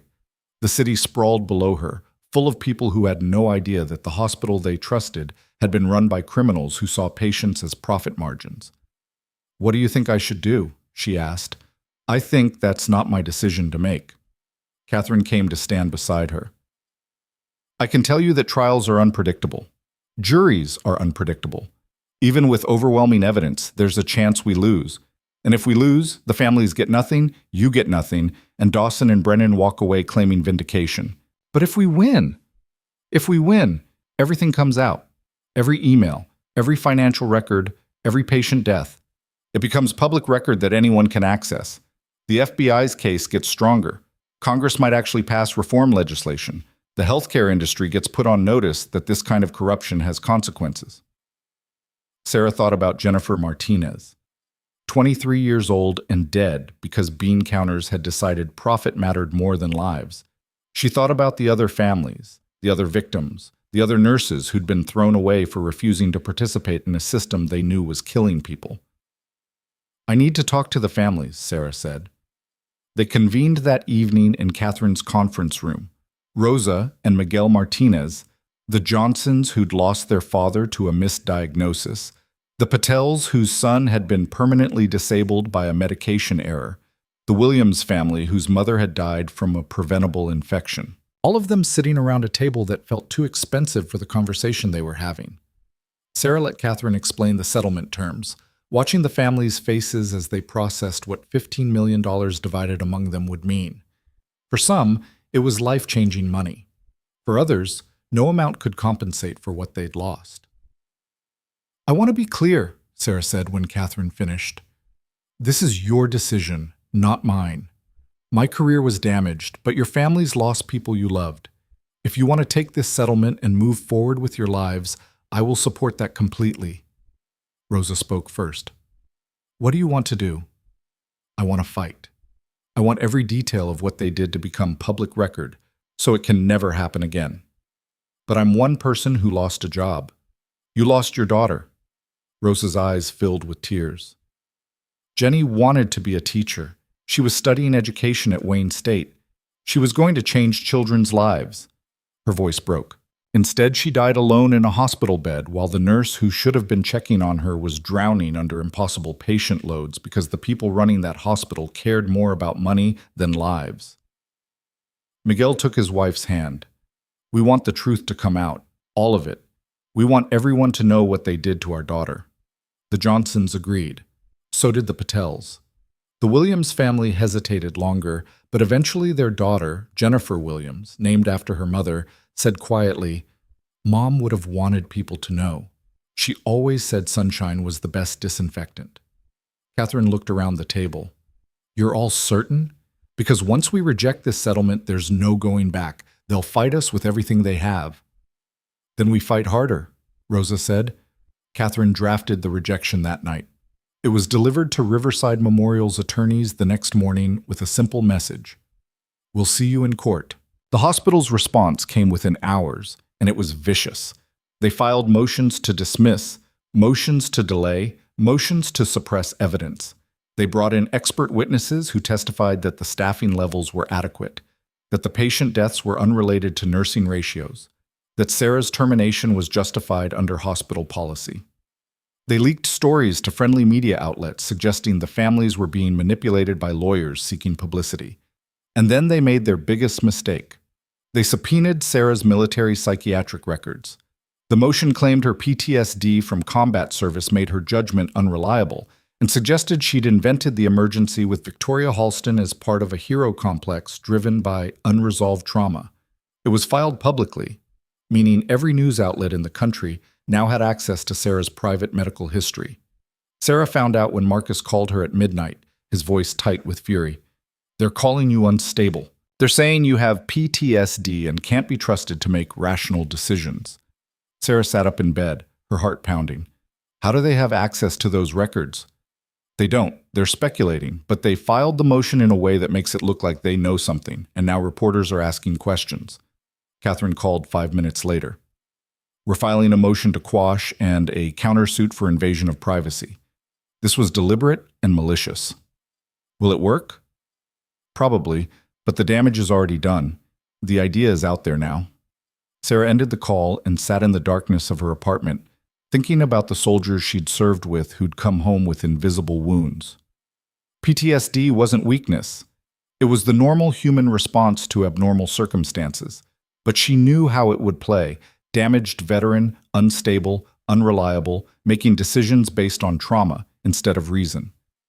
Her phone buzzed with a text from an unknown number. "They're trying to break you. Don't let them." Sarah stared at the message. She didn't recognize the number, but someone was watching, someone who understood what the hospital was attempting. She texted back, "Who is this?" The response came immediately. "Someone who worked at Riverside before you. Someone who tried to fight back and lost. Don't make the same mistake I did. Don't fight alone." Sarah tried calling the number, but it went straight to voicemail. She sat holding her phone, wondering who else had tried to stand up to Dawson and Brennan, who else had been crushed by the machine before she'd arrived. The trial date was set for 6 weeks out. Catherine's team worked 18-hour days preparing, reviewing thousands of pages of documents, deposing dozens of witnesses, building a case that connected financial fraud to patient deaths to systematic retaliation against anyone who objected. Sarah spent her days helping with trial prep and her nights wondering if they were making a mistake. The settlement offer still sat on Catherine's desk, a constant reminder that they could end this any time. $15 million. Security for the families. An end to the media scrutiny. But also an end to accountability. 2 weeks before trial, Victoria Halston requested a meeting. Sarah arrived at the Halston estate in suburban Detroit to find Victoria looking stronger than she had since the collapse, though she still moved carefully. "I wanted to talk to you without lawyers present," Victoria said, leading Sarah into a study lined with books and expensive art. "I've been watching what they're doing to you. The attacks on your military service, the questions about your mental health. This has gotten uglier than I anticipated." "It was always going to get ugly." "Yes, but I didn't realize how personal they'd make it." Victoria poured 2 glasses of wine and handed one to Sarah. "My husband has connections in the media. We can push back, get your side of the story out there more forcefully. But that means more exposure for you, more scrutiny." "I can handle scrutiny." "I know you can, but I'm asking if you should have to." Victoria sat across from her. "The settlement offer is still technically on the table. They'll honor it if we approach them in the next 72 hours. You could walk away from this with your reputation intact and financial security guaranteed." Sarah took a sip of wine she didn't taste. "You think I should take it?" "I think you've already won the important victory. Dawson and Brennan will be gone. The families will be compensated. The hospital will implement reforms. Sometimes winning doesn't mean total destruction of your enemies. It means achieving your objectives with the least damage to yourself. And if my objective is making sure this can never happen again, not just at Riverside, but anywhere?" Victoria smiled slightly. "Then you go to trial and you accept what that costs." "But Sarah, I need you to understand they're going to make you relive your trauma. They're going to put psychiatrists on the stand who'll testify about combat stress and impaired judgment. They're going to try to paint you as someone whose heroism is really just an inability to process violence properly. Let them try.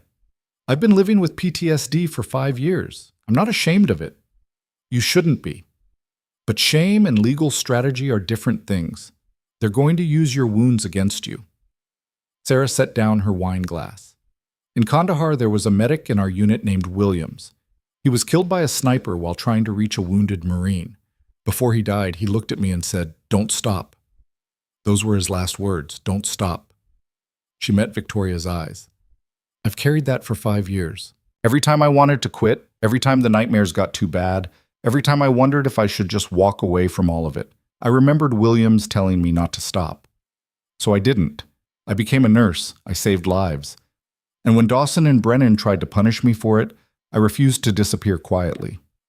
Sarah stood. "I appreciate everything you've done for me. The lawyers, the support, the willingness to make this public. But I'm seeing this through to the end, no matter what it costs. Because Williams didn't get to choose whether to stop or not. He just died trying to help someone. The least I can do is honor that by refusing to quit when I still have the choice." Victoria stood as well, and Sarah saw something shift in her expression, respect mixed with understanding. "Then we fight, and we win." The trial began on a Monday morning in late March. Sarah arrived at the courthouse to find it surrounded by news crews, protesters with signs supporting both sides, and a line of people waiting to get into the gallery. Catherine had warned her the case had attracted national attention, but seeing it was different from hearing about it. Inside, the courtroom was packed. Sarah sat at the plaintiff's table with Catherine and her team, facing the defense table where Riverside Memorial's attorneys had assembled in expensive suits and confident expressions. Behind them sat Richard Brennan and Linda Dawson, both looking composed and professional, as if they were attending a budget meeting rather than a trial that could destroy their careers. The judge, a woman in her 60s named Margaret Reeves, called the court to order. Catherine stood to deliver the opening statement. "Your Honor, members of the jury," Catherine began, "this case is about a simple question. What happens when the people running a hospital decide that profit matters more than lives?" She walked them through the evidence methodically: the staffing fraud, the patient deaths, the retaliation against nurses who objected. She introduced the families, gave faces and names to the statistics. She described Sarah's termination as the final example of a pattern that had been operating for years. The defense attorney, a silver-haired man named Gerald Pierce, stood for his opening statement with the confidence of someone who'd won most of his cases. "Your Honor, members of the jury, the plaintiffs would have you believe that Riverside Memorial Hospital is run by villains who deliberately harm patients for profit. The truth is far simpler and far less dramatic. Sarah Bennett was terminated for violating mandatory certification requirements. The staffing agency relationship was a legitimate business arrangement disclosed to all relevant parties, and the tragic patient deaths, while deeply regrettable, were unrelated to nursing ratios and fell within expected complication rates for the procedures involved." He painted Sarah as a troubled veteran with good intentions but poor judgment, someone whose combat experience had left her unable to function within normal institutional frameworks. He suggested the families were being exploited by lawyers seeking a big payout. The trial lasted 3 weeks. Catherine called witnesses who testified about the understaffing, about Dawson's targeting of strong-willed nurses, about the financial relationship between Riverside Memorial and MedSource Solutions. She brought in medical experts who explained how inadequate nursing ratios directly contributed to patient deaths. The defense called their own experts who disputed everything, who suggested the staffing levels were adequate, who testified that Sarah's emergency intervention with Victoria Halston had been unnecessary and potentially harmful. And then they called Dr. Robert Hammond, the physician Sarah had challenged months earlier about a medication error. Hammond took the stand in his white coat, looking every inch the distinguished surgeon. Pierce led him through a series of questions designed to paint Sarah as insubordinate and difficult. "Dr. Hammond, can you describe your interaction with Ms. Bennett regarding the diabetic patient last November?" "She questioned my prescription in front of the patient's family," Hammond said. "She suggested I'd made an error, which was both inappropriate and incorrect." "Had you made an error?" "No. The dosage I prescribed was within acceptable range. Ms. Bennett's objection was based on an overly conservative interpretation of the guidelines." Catherine stood for cross-examination, and Sarah saw something shift in her posture, the lawyer moving in for the kill. "Dr. Hammond, you testified that your prescription was within acceptable range. Can you tell the jury what dosage you initially prescribed for this diabetic patient?" Hammond shifted slightly.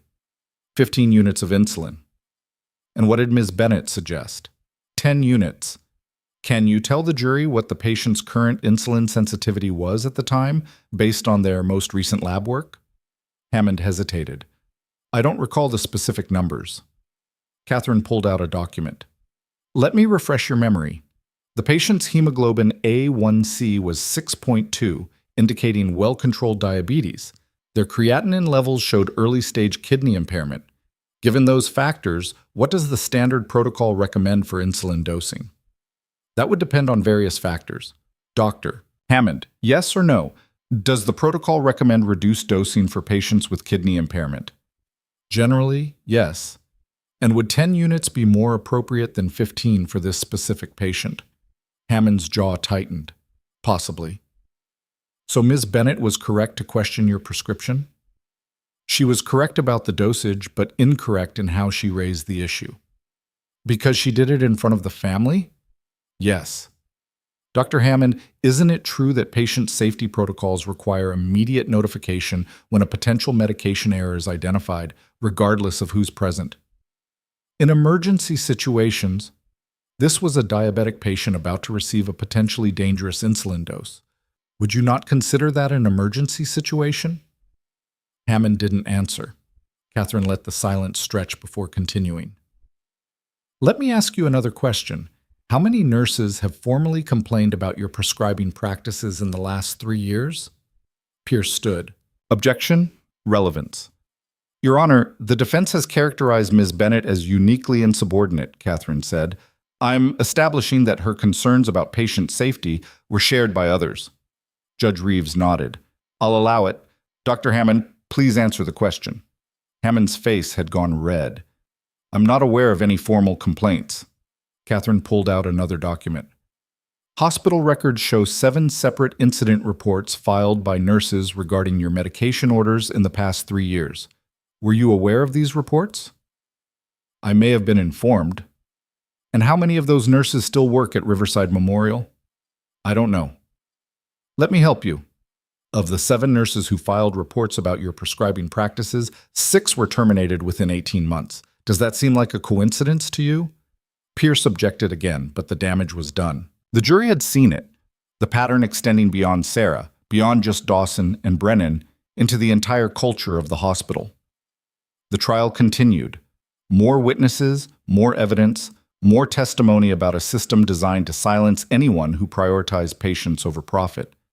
And then, in the final week, Catherine called Sarah to the stand. Sarah walked to the witness box, feeling every eye in the courtroom on her. She was sworn in and sat down, looking out at the packed gallery, the cameras, the families whose losses she was trying to vindicate. Catherine started with her military service, walking her through deployments and actions and the moments that had earned her decorations. Then she moved to the morning she'd found Victoria Halston. Can you describe what you observed? A woman collapsed against a storefront window. Her lips were cyanotic, blue from lack of oxygen. Her breathing was irregular and shallow. Her pulse was weak and thready. Based on those symptoms, I assessed she was in or near cardiac arrest. What did you do? I initiated emergency care, cleared her airway, positioned her to maximize breathing efficiency, monitored her vital signs, and called 911. I stayed with her until the EMTs arrived approximately 8 minutes later. At any point, did you consider continuing to work and leaving her for someone else to find? No, she would have died if I'd kept walking. That wasn't an acceptable outcome. Catherine nodded. Let's talk about your termination. When you arrived at the hospital, what happened? Sarah described the meeting with Dawson and Margaret, the suspension, the eventual termination notice. She kept her voice steady, professional, refusing to show the anger that still burned when she thought about it. Then Pierce stood for cross-examination, and Sarah braced herself. Ms. Bennett, you served in Afghanistan for 5 years, correct? Yes. And you experienced combat situations during that service? Yes. Traumatic situations? Sarah saw where this was going. Yes. Have you been diagnosed with post-traumatic stress disorder? Catherine stood. Objection. Ms. Bennett's medical records are protected by privacy laws. Your Honor, the defense has a right to question the plaintiff's judgment and decision-making capacity, Pierce argued. Judge Reeves considered. I'll allow limited questioning, but tread carefully, Mr. Pierce. Pierce turned back to Sarah. Ms. Bennett, do you suffer from PTSD? I've been treated for combat-related stress, yes. Does that affect your judgment? No more than anyone else who's experienced trauma. I manage it, I'm functional. I saved Victoria Halston's life. But you do have a condition that can impair decision-making under stress? PTSD can affect how someone processes stress. It doesn't make me incapable of performing emergency medicine. If anything, my combat experience made me better equipped to handle the situation with Mrs. Halston. Pierce paced in front of the jury box. Isn't it true that people with PTSD sometimes seek out dangerous situations because they're addicted to the adrenaline? That's a gross oversimplification. Yes or no, Ms. Bennett? Can PTSD create addictive patterns around high-stress situations? Sarah took a breath, forcing herself to stay calm. Some people develop that pattern. I haven't. How do you know? Because I've been in therapy for 5 years. Because I actively avoid unnecessary stress. Because I became a nurse specifically to help people in a controlled environment rather than a combat zone. But you chose to intervene with Mrs. Halston instead of calling 911 and continuing to work. I did both. I called 911 and stayed with her because leaving would have killed her. Or was it because you missed the feeling of being a hero? The validation that comes from saving lives under dramatic circumstances. Sarah felt anger flash through her. Are you seriously suggesting I let a woman die on the street because I needed to feel important? I'm suggesting your judgment may be compromised by my judgment saved a woman's life. Your client's judgment killed Jennifer Martinez and at least 3 others. So let's talk about compromised decision-making, Mr. Pierce. Let's talk about administrators who looked at a 23-year-old girl dying from a preventable infection and decided the real problem was that firing nurses to increase profits was bad PR. The courtroom erupted. Judge Reeves called for order, but Sarah had already made her point. She'd stopped playing defense and gone on the attack, and the jury had seen it. Pierce recovered quickly. No further questions, Your Honor. Catherine called her final witness, an FBI agent named Marcus Sullivan, who'd been investigating the financial fraud. He testified about the shell companies, the kickbacks, the systematic scheme to profit from understaffing.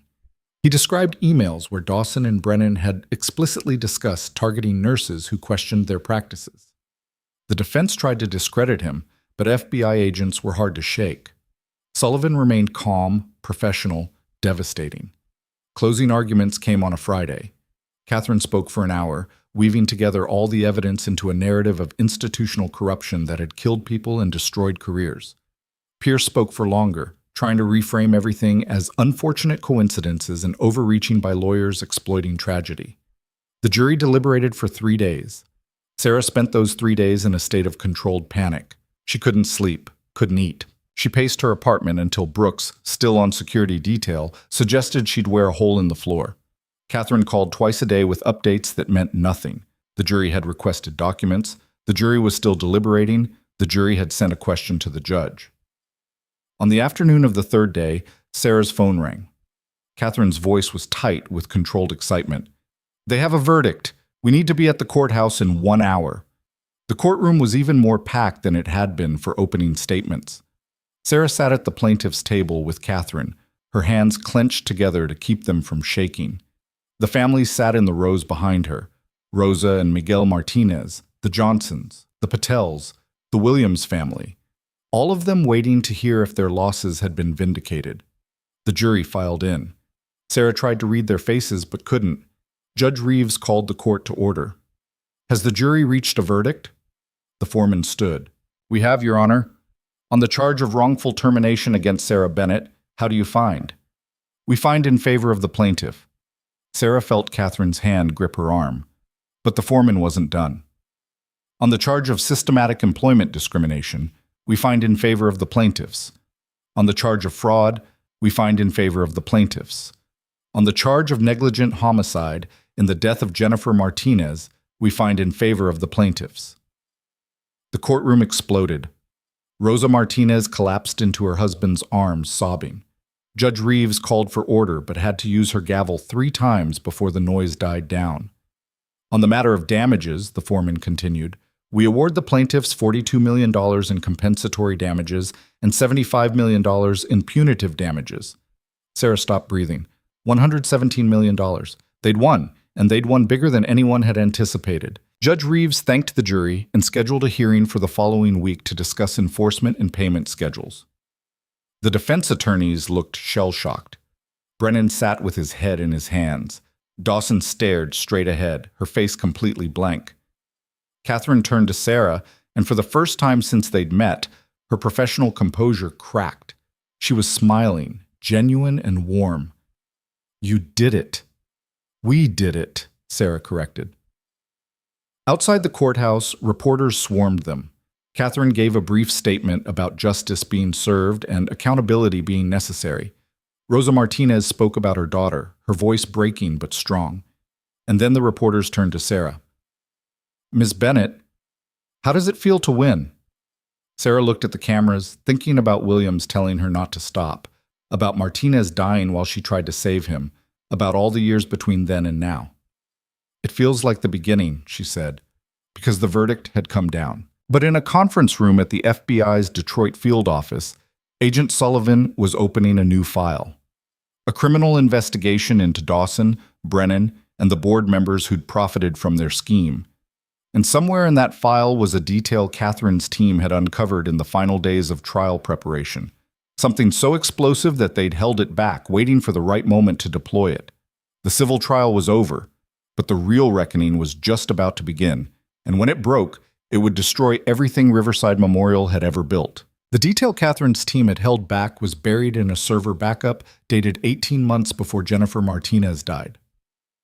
Rachel had found it during a routine sweep of Riverside Memorial's digital archives, an email thread between Linda Dawson and a quality assurance coordinator named Patricia Vega that had been deleted from the main system but survived in automatic backups nobody remembered to purge. Catherine showed it to Sarah 3 days after the verdict, in the same conference room where they'd built the entire case. The email was brief, clinical, devastating. From Linda Dawson to Patricia Vega. Subject Q3. Incident metrics. Patricia, the infection rates on post-surgical floors are trending above state averages. This will trigger regulatory review if it continues. I need you to adjust the reporting parameters to exclude cases where contributing factors include staffing issues. Classification should default to patient comorbidities unless absolutely impossible to justify. Send me the revised numbers by Friday. Sarah read it twice. She told them to falsify infection reports. Yes, and Patricia Vega complied. Catherine pulled up another document. We found the revised report she submitted. 17 cases of hospital-acquired infections were reclassified to hide the fact that inadequate nursing supervision contributed to the outbreaks. Jennifer Martinez was one of those 17. So they didn't just let her die. They covered it up.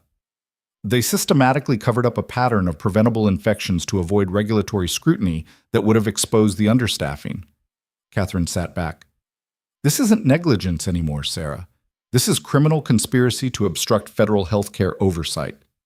Sarah looked at the faces in the email chain. Dawson, cold and calculating as ever.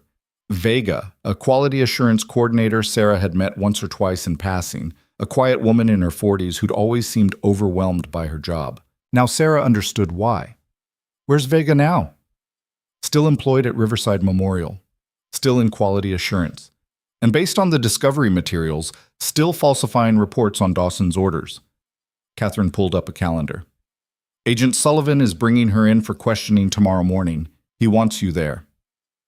The FBI's Detroit field office occupied a secure building downtown with metal detectors and security protocols that reminded Sarah of military installations. Agent Sullivan met them in a conference room on the 3rd floor, where Patricia Vega was already sitting with a lawyer who looked expensive and nervous. Vega was smaller than Sarah remembered, with graying hair and hands that wouldn't stop moving. She looked at Sarah with an expression somewhere between guilt and resentment. Sullivan didn't waste time.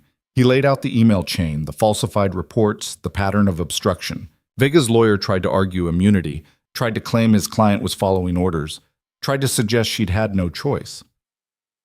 Ms. Vega, Sullivan said, cutting through the legal maneuvering, we have evidence that you personally altered 17 infection reports over an 18-month period.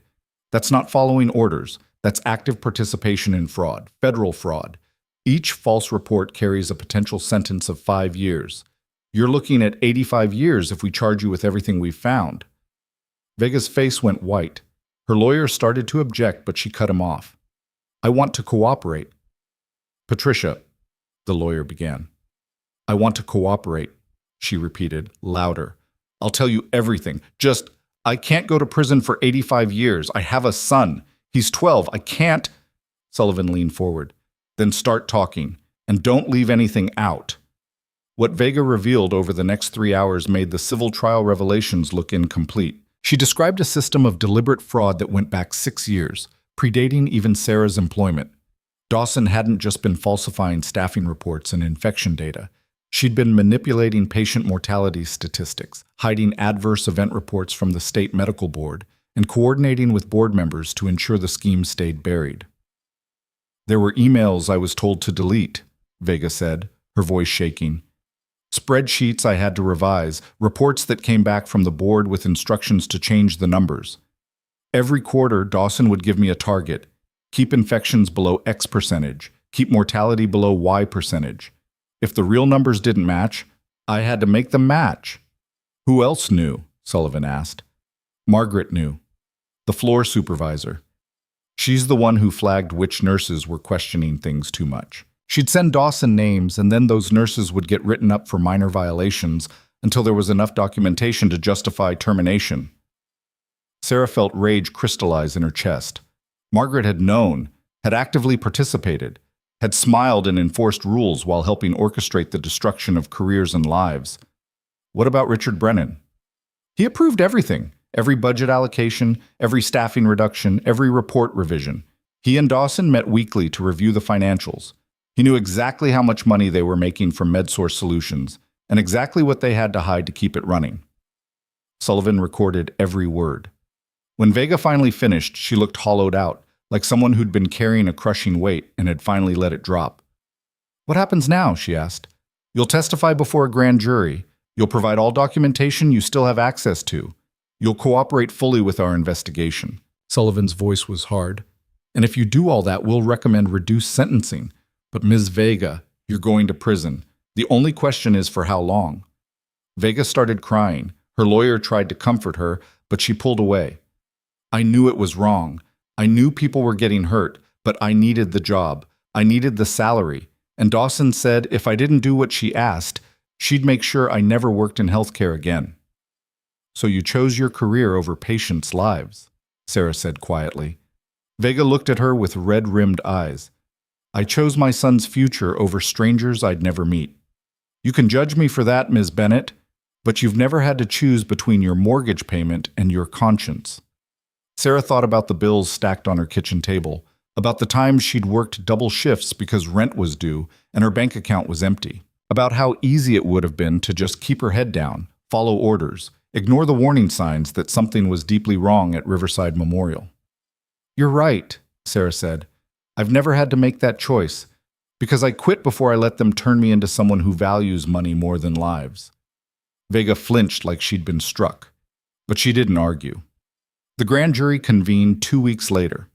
Catherine had warned Sarah that grand jury proceedings were secretive, that she wouldn't be allowed in the room while testimony was given. But Sullivan kept her updated as the investigation expanded. They'd subpoenaed 7 years of hospital records, found evidence of systematic fraud that had netted Dawson, Brennan, and 3 board members over $23 million in personal profit from the staffing scheme. Discovered that MedSource Solutions had been billing for services never rendered, charging for nurses who'd called out sick but still appeared on timesheets, inflating hours to maximize revenue. And they'd found more patient deaths. Not 4, not 10.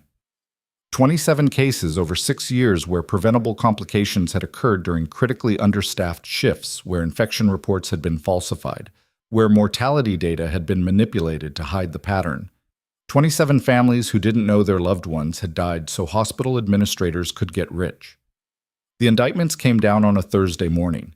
Federal agents arrested Linda Dawson at her home in the suburbs, walked her out in handcuffs while news cameras captured every second. They arrested Richard Brennan in his office at the hospital. Perp walked him through a lobby full of staff and patients. They arrested 3 board members at their respective workplaces: a manufacturing CEO, a real estate developer, and a retired surgeon who'd served on Riverside Memorial's board for 15 years. Margaret was arrested at the hospital, pulled from a nursing station while she was reviewing staff schedules. Sarah wasn't there to see it, but Marcus sent her a video someone had recorded on their phone.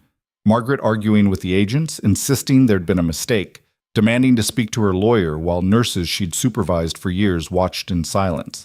The charges were extensive: wire fraud, healthcare fraud, conspiracy to defraud the United States, obstruction of federal healthcare oversight, involuntary manslaughter in the deaths of patients whose care had been compromised by the staffing fraud. If convicted on all counts, Dawson and Brennan faced upward of 40 years in federal prison. The media firestorm that followed made the civil trial coverage look restrained. National news networks ran segments about corporate corruption in healthcare. Congressional committees announced hearings. The Department of Health and Human Services launched a nationwide investigation into hospital staffing practices. And Sarah's phone wouldn't stop ringing. Interview requests from every major media outlet, speaking invitations from nursing organizations, calls from other nurses at other hospitals who'd seen similar patterns and wanted to know how to fight back. Messages from veterans groups wanting her to speak about the connection between military service and advocating for systemic change. Catherine helped her sort through them, screening out the opportunists and identifying the legitimate requests. They settled on a strategy. Sarah would do one major interview with a national news program, then focus on speaking to nursing and healthcare organizations about what she'd learned. The interview was scheduled with a veteran investigative journalist named Claire Morrison, who'd spent 20 years covering healthcare corruption. They met in a studio in downtown Detroit, Sarah sitting under harsh lights while Morrison reviewed her notes. "I want to focus on the human cost," Morrison said during the pre-interview. "Not just the legal aspects or the financial fraud, but what it meant for you personally to fight this." "What do you want to know? What almost made you quit? What moment came closest to breaking you?" Sarah thought about the anonymous threat, the attacks on her military service, the nights lying awake wondering if she was destroying her own life for a principle nobody else cared about. "The worst moment wasn't when they came after me," Sarah finally said.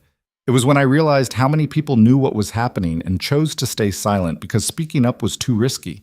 That's when I understood the system wasn't just corrupt. It was designed to make good people complicit in their own oppression." Morrison smiled slightly.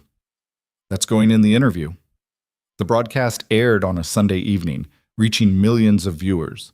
Sarah watched it in Catherine's office with the legal team, cringing at how exhausted she looked on camera, how raw her voice sounded when she talked about the patients who'd died. But the response was immediate and overwhelming. Within an hour, social media exploded with nurses sharing their own stories of retaliation and corruption. By the next morning, 3 more hospitals were facing federal investigations triggered by employee whistleblower complaints. By the end of the week, legislation had been introduced in Congress to strengthen protections for healthcare workers who reported safety violations. Sarah's story had become a catalyst for something bigger than her individual case. Riverside Memorial Hospital was bleeding out. Within 2 weeks of the indictments, the board voted to file for bankruptcy protection. Patient admissions had dropped by 40%. Insurance companies were reviewing their contracts. The state medical board had suspended the hospital's trauma designation pending investigation. Staff were fleeing. Nurses resigned in waves, unwilling to work for an institution now synonymous with corruption and patient deaths. Physicians started moving their practices to other facilities. Department heads stepped down. The CEO who'd replaced Brennan lasted 3 weeks before resigning under pressure. And then the families started suing.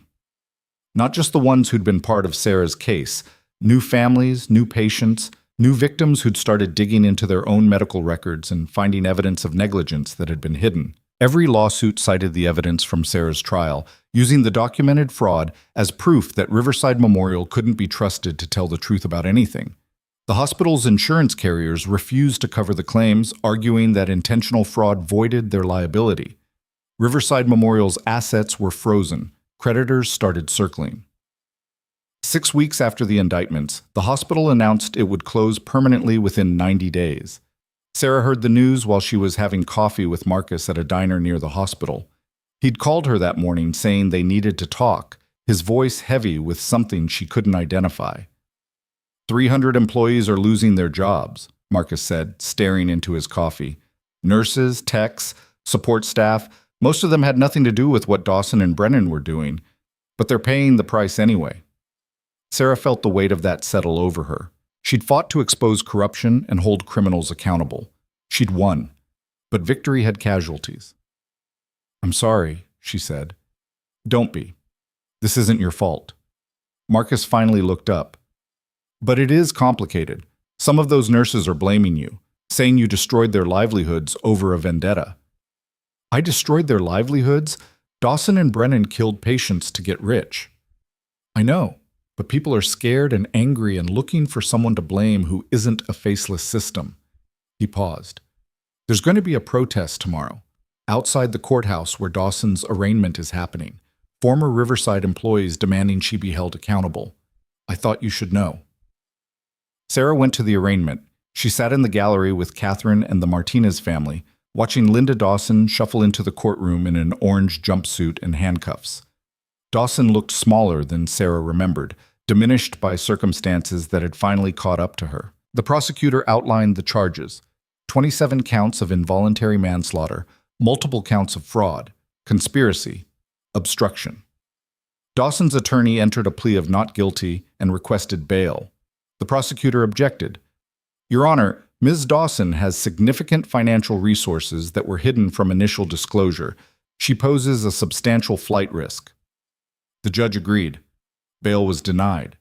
Dawson would remain in federal custody until trial. As the marshals led her away, Dawson's eyes swept the gallery and locked onto Sarah. For a moment, they stared at each other, the administrator who'd tried to erase her and the nurse who'd refused to disappear. Dawson's expression was pure hatred, but underneath it, Sarah saw something else. Fear. The kind that came from realizing you'd gambled everything and lost. Outside the courthouse, the protest Marcus had mentioned was in full swing. About 50 people held signs, some supporting Dawson's prosecution, others angry about the hospital closure, a few that seemed confused about which side they were on. A reporter recognized Sarah and rushed over with a camera crew. Ms. Bennett, how do you respond to former Riverside employees who say you destroyed their workplace? Sarah looked at the protesters, at the mix of anger and fear and desperation. I didn't destroy Riverside Memorial. The administrators who ran it destroyed it by choosing profit over patient safety. The staff who are losing their jobs are victims of that corruption, just like the patients who died. And I hope they find better positions at hospitals that actually value their work. Do you feel any responsibility for the closure? I feel responsible for exposing the truth. What people do with that truth, whether they use it to demand better from their institutions or whether they shoot the messenger, that's not something I can control. She walked away before the reporter could ask more questions. Catherine fell into step beside her. That was good, Catherine said. Compassionate but firm. I meant it. Those nurses didn't deserve to lose their jobs, but staying silent wouldn't have saved them. It just would have allowed the fraud to continue until something even worse happened. They were halfway to Catherine's car when a woman's voice called out, Ms. Bennett. Sarah turned. A woman in her 30s approached, wearing scrubs from Detroit General Hospital. She had kind eyes and the exhausted look Sarah recognized from her own mirror. I worked at Riverside for 6 years, the woman said. I was on the post-surgical floor with you. I never spoke up when I saw things that bothered me because I was afraid of getting fired. And then I watched you lose your job for doing exactly what I was too scared to do. She pulled an envelope from her pocket and pressed it into Sarah's hands. This is a check. It's not much, just $500. But 23 of us who worked at Riverside collected money because we wanted to do something to thank you. We know the trial settlement covered your legal fees, but we wanted you to know that some of us understood what you sacrificed. Sarah looked at the envelope, feeling tears burn behind her eyes. I can't take this. Please, it's important to us. You fought for patients we failed to protect. You did what we should have done. Let us at least acknowledge that. Sarah took the envelope, not trusting herself to speak. The woman smiled, squeezed her arm, and walked away. Catherine watched the interaction with interest. Still think the nurses blame you? Some do, some don't. That's the nature of fighting systems. You'll never get universal support. Sarah tucked the envelope in her jacket. But I only needed enough people willing to stand up. Turns out that's a smaller number than you'd think. The criminal trials were scheduled to begin in 6 months. Dawson, Brennan, and the board members would be tried separately, each one facing decades in prison if convicted. Patricia Vega had pled guilty to 3 counts of fraud in exchange for a recommended sentence of 18 months and cooperation with the prosecution. Margaret had tried to cut a deal, offering to testify against Dawson in exchange for immunity. The prosecutor declined. She'd been too central to the scheme, too active in targeting nurses who questioned the staffing practices. She was facing her own trial on conspiracy and fraud charges, but something was bothering Sarah, a loose thread she couldn't quite identify. She sat in Catherine's office one afternoon, reviewing the discovery materials for what felt like the 100th time when she found it. A notation in MedSource Solutions financial records. A payment of $50,000 to a consulting firm called Strategic Healthcare Partners, dated 3 months before Sarah was hired at Riverside Memorial. What's Strategic Healthcare Partners? Sarah asked. Catherine pulled up the file. Never heard of them. Why? MedSource paid them $50,000. That's a lot for consulting services. Rachel was in the office reviewing other materials. She looked up at the name. Strategic Healthcare Partners. I've seen that somewhere else. She pulled up another database, typing rapidly. Here, they received payments from 4 other hospitals in Michigan over the last 5 years, hospitals that all had similar staffing controversies and fraud allegations. Catherine leaned forward. Are you saying this consulting firm helped set up the fraud schemes? I'm saying it's suspicious that the same company received large payments from multiple hospitals right before they implemented staffing changes that later turned out to be fraudulent. Sarah felt something click into place. We need to find out who owns Strategic Healthcare Partners. The ownership trail led through 3 shell companies and a Cayman Islands bank account before they finally identified the principal, a healthcare consultant named Dr. Edward Reeves, who'd spent 20 years advising hospitals on efficiency improvements and cost reduction strategies. Dr. Reeves had a sterling reputation, published articles in healthcare management journals, spoke at conferences, served on advisory boards for hospital systems across the country, and according to the financial records Catherine's team uncovered, he'd been paid over $2 million by hospitals that later faced fraud investigations for understaffing schemes identical to Riverside Memorial's.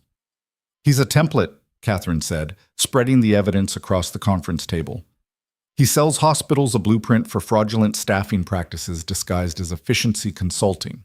They pay him, implement his recommendations, profit for a few years, and then blame local administrators when it eventually blows up.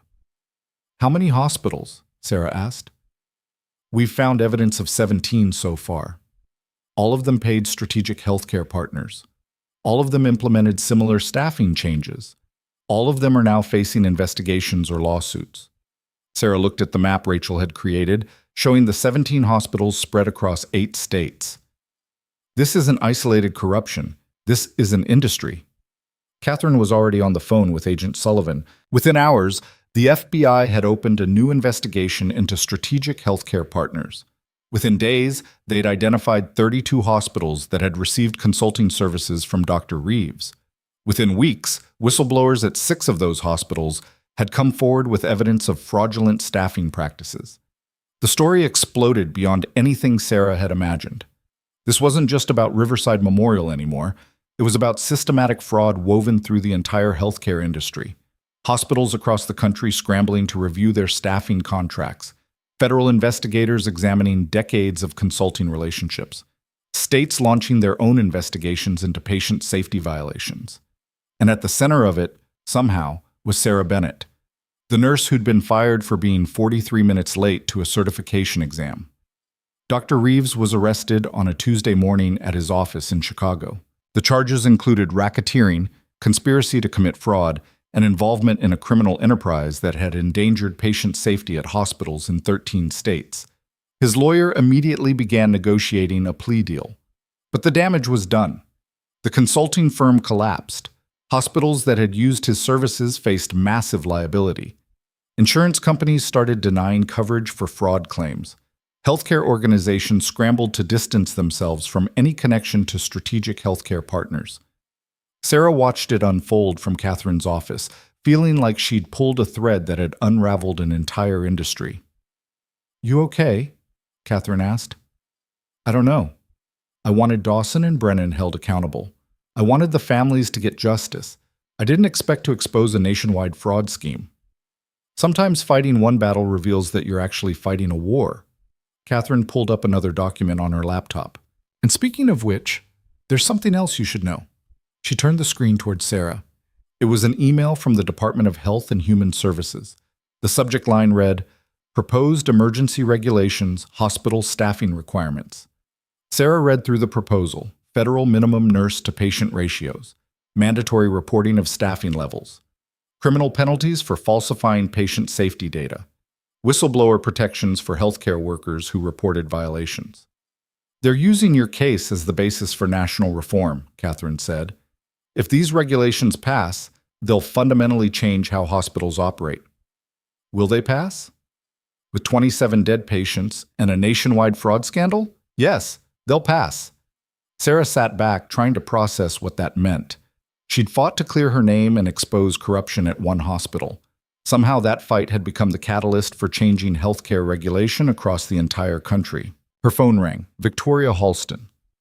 Sarah, have you seen the news about the proposed regulations?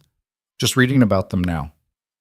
My husband's company works extensively with HHS. He's hearing that they want you to testify before Congress when they hold hearings on the regulations.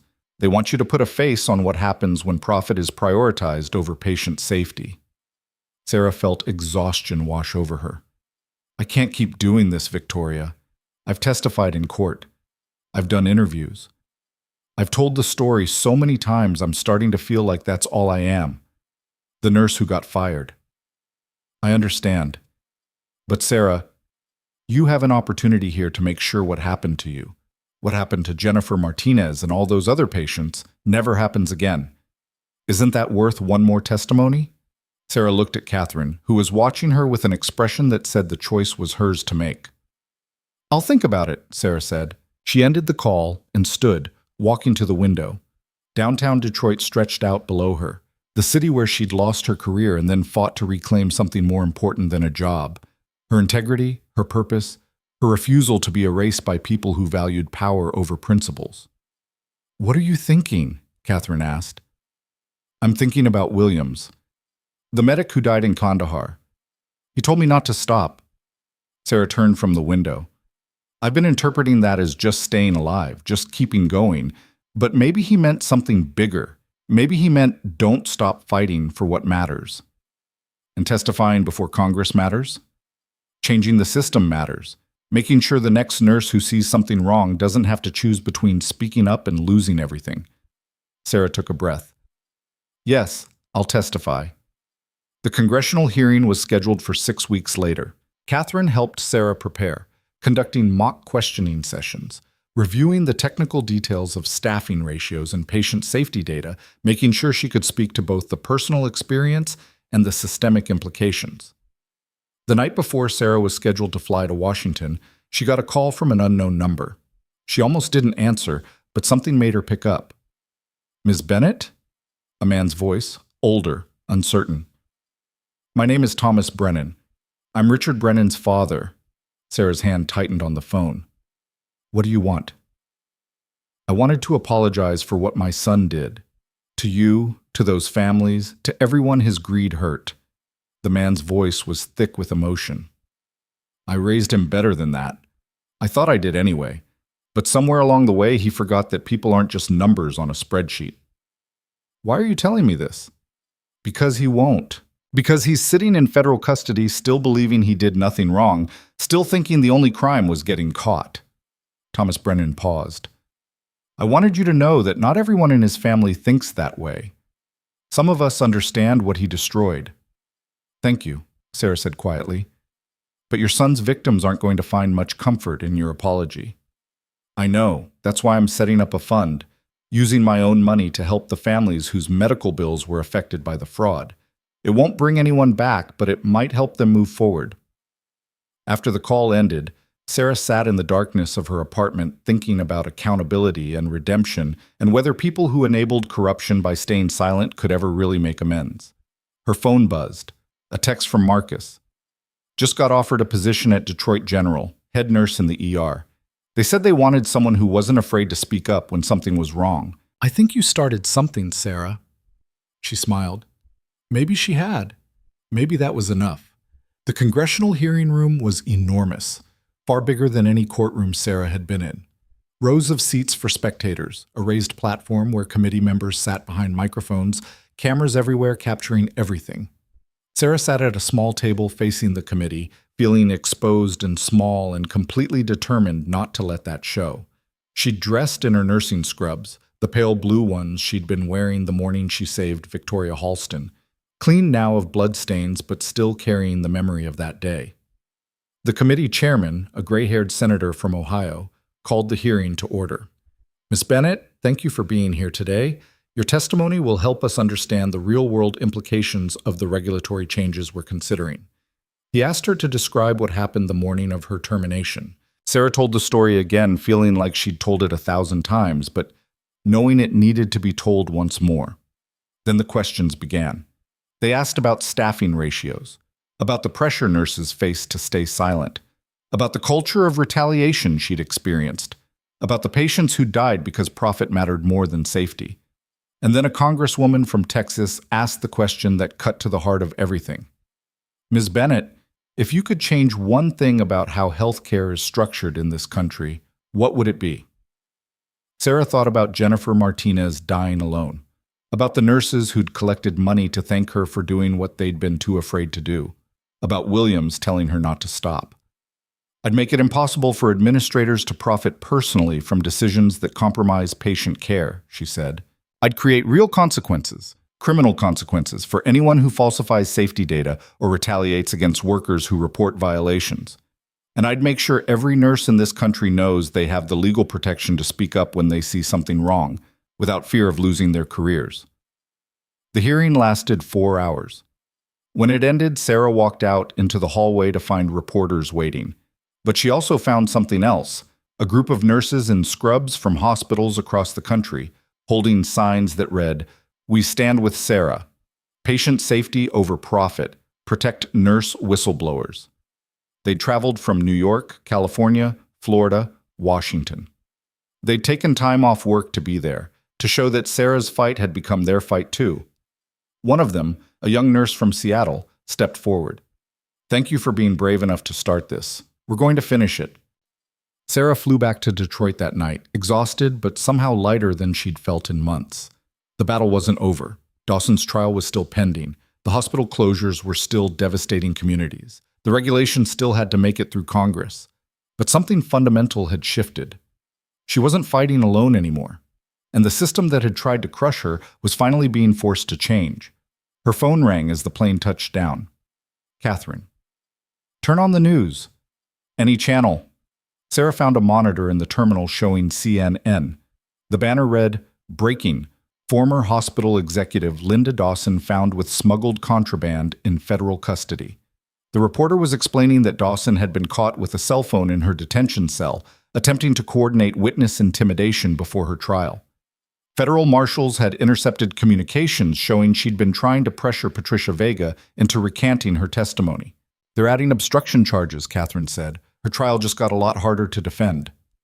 Sarah watched Dawson's mugshot fill the screen, the woman who'd torn her paperwork in half now facing the systematic destruction of her own life. How much time is she looking at now? If convicted on everything, 50 years minimum. She'll die in prison. Sarah expected to feel satisfaction. Victory. Something approaching joy at seeing her enemy brought low. Instead, she felt only a profound sadness for how completely Dawson had destroyed herself, not through the exposure of her crimes, but through her absolute refusal to accept responsibility for them even as the walls closed in. "Sarah?" Catherine's voice pulled her back. "You still there?" "Yeah, just thinking." "About what?"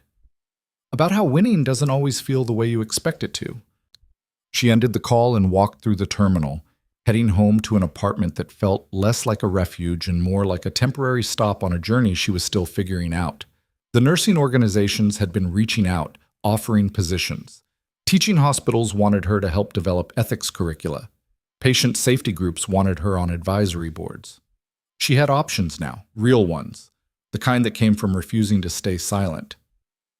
But there was one more thing she needed to do first. One final piece of unfinished business that had been nagging at her since the verdict came down. She called Marcus. "Do you still have access to Riverside Memorial before it closes?" "Technically, no. Practically, yes. Why?" "I need to get something from my old locker. Can you meet me there tomorrow?" The hospital was a shell when Sarah arrived the next morning. Most departments had already shut down. Equipment was being moved out. The hallways that used to echo with voices and urgency now felt tomb-like. Marcus met her at the employee entrance with a security badge that technically shouldn't have worked, but somehow still did. They walked through empty corridors to the locker room where Sarah had cleaned out her belongings 6 months ago. Her locker was still there, empty now, except for a single forgotten name tag at the bottom. Sarah picked it up, running her thumb over the embossed letters. Sarah Bennett, RN. "What are you going to do with it?" Marcus asked. She'd planned to throw it away, a symbolic gesture of closing that chapter. But standing here in the ruins of an institution that had tried to destroy her, She realized the name tag represented something different than she'd thought. It was proof she'd survived. "I'm keeping it," she said, "as a reminder." Of what? Of the cost of staying silent and the cost of speaking up. She slipped the name tag into her pocket. Both are high, but only one lets you sleep at night. They walked out together, leaving the empty hospital behind. Outside, demolition crews were already measuring the building for eventual teardown. Riverside Memorial would be gone within the year, replaced by something else. Maybe apartments, maybe offices, maybe nothing. But the changes Sarah had fought for would outlast the building. The families had their justice. The regulations would protect future patients. The system had been forced to confront its own corruption. And somewhere in Afghanistan, in a cemetery for soldiers who died too young, Williams could rest knowing Sarah had kept her promise. She hadn't stopped. She walked to her car, ready to go home, ready to figure out what came next, ready to build something new from the ashes of everything that had burned down. Her phone buzzed with one final message, an email from an address she didn't recognize. The subject line read, "Thank you." She opened it. "Ms. Bennett. You don't know me, but I'm a nurse at a hospital in Oregon. Last week I saw evidence of staffing fraud similar to what happened at Riverside Memorial. Because of your case, because of the protections that are being put in place, I was able to report it without fear of retaliation. The investigation starts tomorrow. I wanted you to know that what you did mattered. You changed everything. Jennifer W." Sarah read the email twice, feeling something warm and permanent settle in her chest. This was what victory looked like, not a verdict or a settlement or seeing enemies destroyed. It was one nurse in Oregon being brave enough to speak up because another nurse in Detroit had shown her it was possible. She started her car and drove home through streets that felt different now, familiar but transformed, like coming back to a place you'd left as one person and returned to as someone else entirely.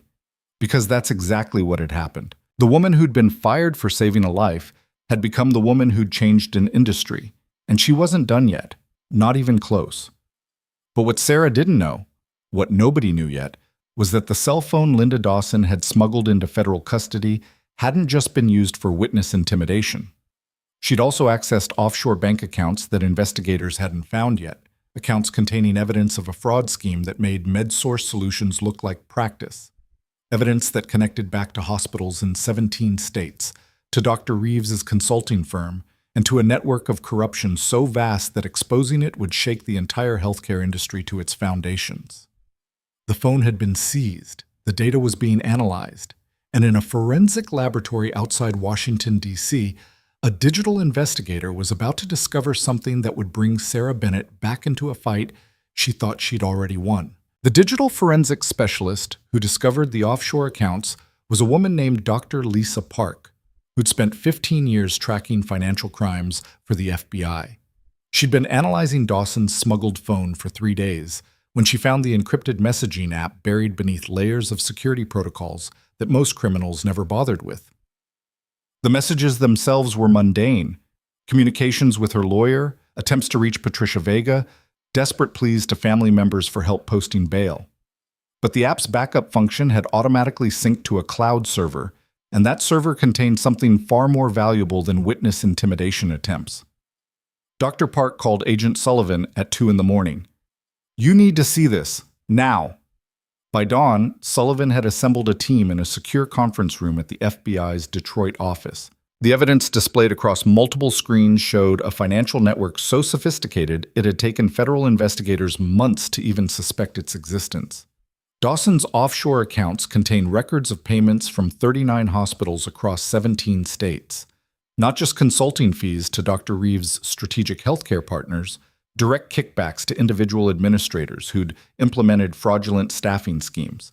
The payments were disguised as speaking fees, consulting contracts, research grants. But the pattern was unmistakable. Hospitals paid Dawson and others like her to implement the fraud template. They all profited from the staffing cuts. And when employees complained or patients died, the administrators blamed local circumstances while quietly collecting their bonuses. The total amount of money flowing through the network over 7 years, $463 million. Sullivan spent an hour reviewing the evidence before making his call. Sarah answered on the third ring, her voice rough with sleep. "It's 5 in the morning," she said. "I know. I need you to come to the field office. We found something. Can it wait until—" "No, it can't." Sarah arrived 90 minutes later with Catherine, both of them looking exhausted and wary.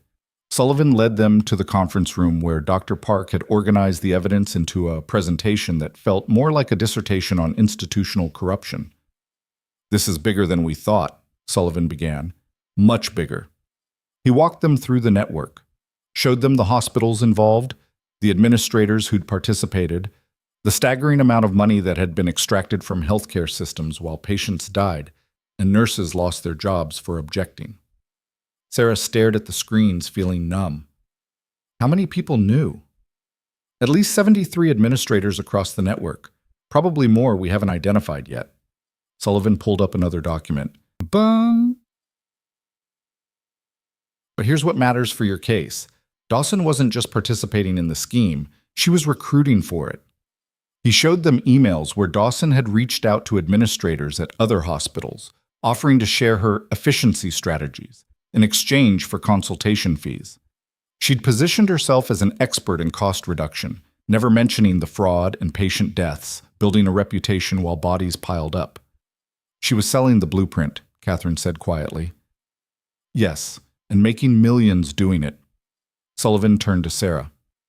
We're going to need you to testify again. Not just about Riverside Memorial, but about what this evidence reveals about the scope of the conspiracy. Sarah felt exhaustion crash over her. I've already testified. I've already told the story. How many more times? This isn't just your story anymore, Dr. Park interrupted. This is about hundreds of hospitals, thousands of patients, tens of thousands of healthcare workers. You're the only person who successfully fought back against this system and lived to tell about it. That makes you critical to prosecuting the entire network. Sarah looked at Catherine, who was already reading through the legal implications on one of the screens. What happens if I say no? We prosecute Dawson and the people we can connect to her directly. Maybe 20 administrators total. The rest of the network stays buried. Sullivan's voice was steady but urgent. Or you testify, we use this evidence to bring down the entire operation, and we make sure it never happens again. Sarah thought about Jennifer Martinez, about the 27 deaths at Riverside Memorial, about the email from the nurse in Oregon who'd found courage because Sarah had fought back. What do you need from me? The expanded investigation moved with terrifying speed. Armed with evidence from Dawson's offshore accounts, FBI teams executed search warrants at 39 hospitals simultaneously. Administrators were arrested at work, walked out in handcuffs while staff and patients watched. Financial records were seized, digital files were copied. The scale of the operation made national headlines within hours. Sarah watched the news coverage from Catherine's office, seeing her own story replicated across the country. Nurses who'd been fired for questioning staffing decisions. Patients who'd died during understaffed shifts. Families who'd been told their loved ones' deaths were unavoidable complications when they were actually preventable murders committed for profit. The Department of Justice announced the formation of a special task force to prosecute what they were calling the largest healthcare fraud conspiracy in American history. The lead prosecutor was a woman named Angela Torres, who'd built her career on taking down corporate criminals. Torres called Sarah directly. I've read every page of your trial transcripts. I've watched your congressional testimony 3 times. I need you to be the face of this prosecution. I'm not a lawyer. I'm not an investigator. I'm just a nurse who got fired. You're a nurse who refused to stay silent when silence would have been easier. That's exactly what we need. Torres paused. Sarah, these people destroyed lives for money. They killed patients to boost profit margins. And they did it systematically, deliberately, with full knowledge of the consequences. If we don't stop them completely, they'll just rebuild the network under different names. When do we start? The grand jury proceedings took 3 weeks. Sarah testified for 2 full days, walking prosecutors through everything she'd learned about the fraud schemes, explaining how the staffing cuts directly led to patient deaths, describing the culture of retaliation that kept good people silent. Other nurses testified too, dozens of them, from hospitals across the network, telling versions of Sarah's story with different names and locations, but the same fundamental corruption. They'd questioned unsafe practices, they'd been targeted, They'd been fired or forced out, and they'd stayed quiet because fighting back seemed impossible, until Sarah had shown them it wasn't. The indictments came down in waves. 73 administrators charged with conspiracy to commit healthcare fraud, 42 additional charges of manslaughter across the network. Dr. Reeves and his consulting firm faced racketeering charges that could send him to prison for life. And Linda Dawson, who'd started the whole thing by tearing up Sarah's paperwork, now faced 147 federal charges, including conspiracy, fraud, manslaughter, and obstruction of justice. Her trial was scheduled first. The government wanted to use her as the example that would pressure others into plea deals. The trial began on a cold morning in November, almost exactly 1 year after Sarah had found Victoria Halston collapsed on a sidewalk. Sarah sat in the front row of the gallery with Catherine, the Martinez family, and representatives from nursing organizations across the country. Dawson looked diminished as she entered the courtroom. Federal custody had stripped away the professional polish that had once made her intimidating. Her hair was grayer, her face was lined. She moved like someone who'd already accepted defeat, but was too stubborn to admit it. The prosecutor's opening statement laid out the evidence methodically. The offshore accounts, the kickbacks, the falsified reports, the patient deaths that were directly attributable to staffing cuts Dawson had implemented while collecting bonuses for cost reduction. Linda Dawson didn't just commit fraud, Torres said, facing the jury. She built an empire on it. She recruited others into the conspiracy. She taught them how to hide patient deaths and silence objecting employees. And when nurses like Sarah Bennett tried to stop her, she destroyed their careers without hesitation or remorse. Torres turned to gesture at Sarah. Ms. Bennett is alive to testify because she refused to disappear, but Jennifer Martinez isn't here. Neither are the 26 other patients who died at Riverside Memorial because understaffing made proper care impossible. They're gone because Linda Dawson decided their lives were worth less than her profit margins. The defense attorney tried to argue that Dawson had been following industry standards, that staffing decisions were complex, that patient deaths were tragic but not criminal. But the evidence was overwhelming. The emails, the financial records, the testimony from nurses who'd watched patients die while Dawson collected millions. Sarah was called to testify on the third day. She took the stand with the same determination she'd brought to every previous testimony, but this time felt different. This wasn't just about her termination anymore. It was about holding accountable the architect of a conspiracy that had killed hundreds of people.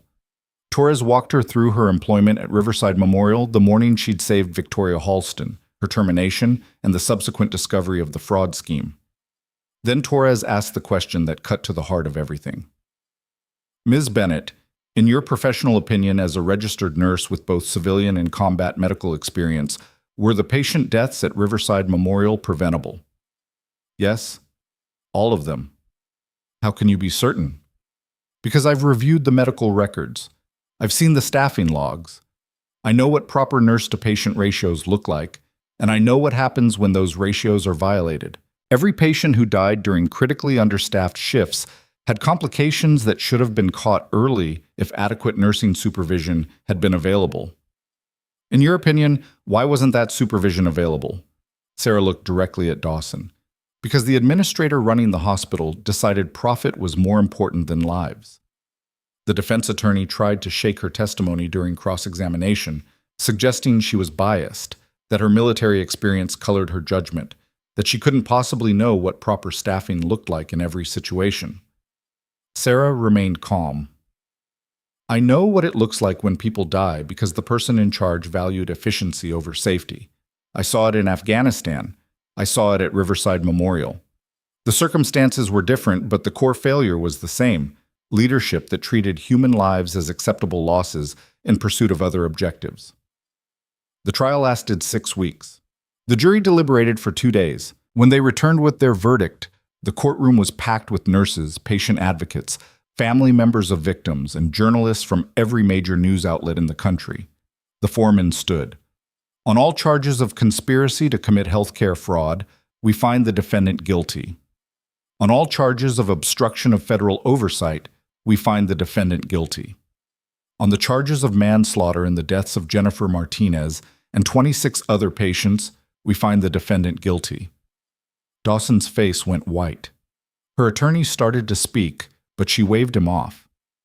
For a moment she sat motionless, the weight of 147 guilty verdicts settling over her like a physical thing. Then she turned and looked directly at Sarah. Their eyes met across the courtroom, and Sarah saw something she'd never expected to see in Linda Dawson's expression. Recognition. Not of defeat, but of the fundamental miscalculation she'd made. She'd dismissed Sarah as disposable, easy to erase, too powerless to fight back. And that single act of contempt had ultimately destroyed everything Dawson had built. Judge Reeves scheduled sentencing for 3 weeks later. Dawson was remanded to federal custody. As the marshals led her away, she passed within feet of Sarah, close enough that Sarah heard her whisper something that might have been, "I'm sorry," or might have been nothing at all. Sarah didn't respond. There was nothing left to say. The sentencing hearing drew even larger crowds than the trial. Victims' families were allowed to give impact statements. Rosa Martinez spoke about her daughter, her voice breaking but steady, describing a life cut short by greed disguised as efficiency. The Johnsons spoke. The Patels spoke. The Williams family spoke. One by one, they painted a portrait of loss that numbers alone could never capture. And then Judge Reeves asked if Sarah wanted to address the court. Sarah stood, feeling the weight of everyone's attention.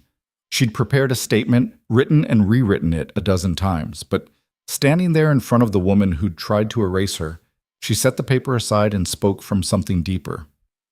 "Your Honor, I came to Riverside Memorial because I wanted to use my medical training to help people in a place where the only enemy was disease and injury. I'd seen enough of war. I wanted to heal without having to carry a weapon." She paused, gathering her thoughts. "What I found instead was a different kind of war. One where the enemy wore suits and carried clipboards and talked about efficiency while people died. Where good people were punished for trying to save lives. Where profit mattered more than the patients we'd sworn to protect." Sarah looked at Dawson. "Linda Dawson didn't just fire me for being late to a certification exam. She tried to destroy me for choosing a stranger's life over institutional convenience. And in doing so, she revealed the rot at the heart of a system that values compliance over compassion." Her voice strengthened. "But here's what she didn't understand. I'd already survived being shot at. I'd survived holding dying soldiers while waiting for medevac that sometimes came too late. I'd survived the guilt of not being able to save everyone. So I was never going to be intimidated by an administrator who thought power came from controlling people's paychecks." Sarah turned to face the gallery, to the nurses and families and advocates who'd filled the courtroom. "This case isn't about me. It's about every healthcare worker who's been told to stay silent when they see something wrong. It's about every patient who died because someone decided their safety was less important than a profit margin. And it's about making sure this never happens again." She looked back at Judge Reeves. "I don't hate Linda Dawson. I pity her, because she had the opportunity to lead an institution dedicated to healing, and instead she turned it into a machine for extracting money from human suffering. That's not just criminal, it's a betrayal of everything medicine is supposed to be." The courtroom was silent when Sarah sat down. Judge Reeves took a moment before speaking. "Ms. Dawson, I've presided over many cases in my 30 years on the bench. I've seen corporate fraud, violent crime, corruption in many forms, but I've rarely seen a defendant whose actions caused as much preventable suffering as yours did." The judge reviewed the evidence, the scope of the conspiracy, the patient deaths that could have been avoided. Then she delivered the sentence. "On the fraud charges, you will serve 20 years in federal prison. On the obstruction charges, an additional 10 years. On each count of manslaughter, you will serve consecutive sentences totaling 135 years. Dawson swayed slightly, gripping the table for support. "These sentences will run consecutively for a total of 165 years. You will be eligible for parole in no less than 40 years, at which point you will be 93 years old." Judge Reeves' voice was cold. "You built an empire on the suffering and death of vulnerable people. You will spend the rest of your life paying for that choice." The gavel came down. Dawson was led away, her orange jumpsuit a stark contrast to the expensive suits she'd worn when she'd fired Sarah 11 months ago. Outside the courthouse, Sarah faced a wall of reporters and cameras. Catherine stood beside her, along with Rosa Martinez and representatives from nursing organizations nationwide. "Ms. Bennett?" How does it feel to see Linda Dawson sentenced to life in prison? Sarah considered the question. It feels like justice, not revenge, justice. She'll spend her life in prison, but the families she destroyed will spend their lives without the people they loved. That's not a fair trade, but it's acknowledgement that what happened was wrong and that people in positions of power have to be held accountable for their choices. What's next for you? Sarah smiled slightly. I'm going back to nursing, but not the way I did before.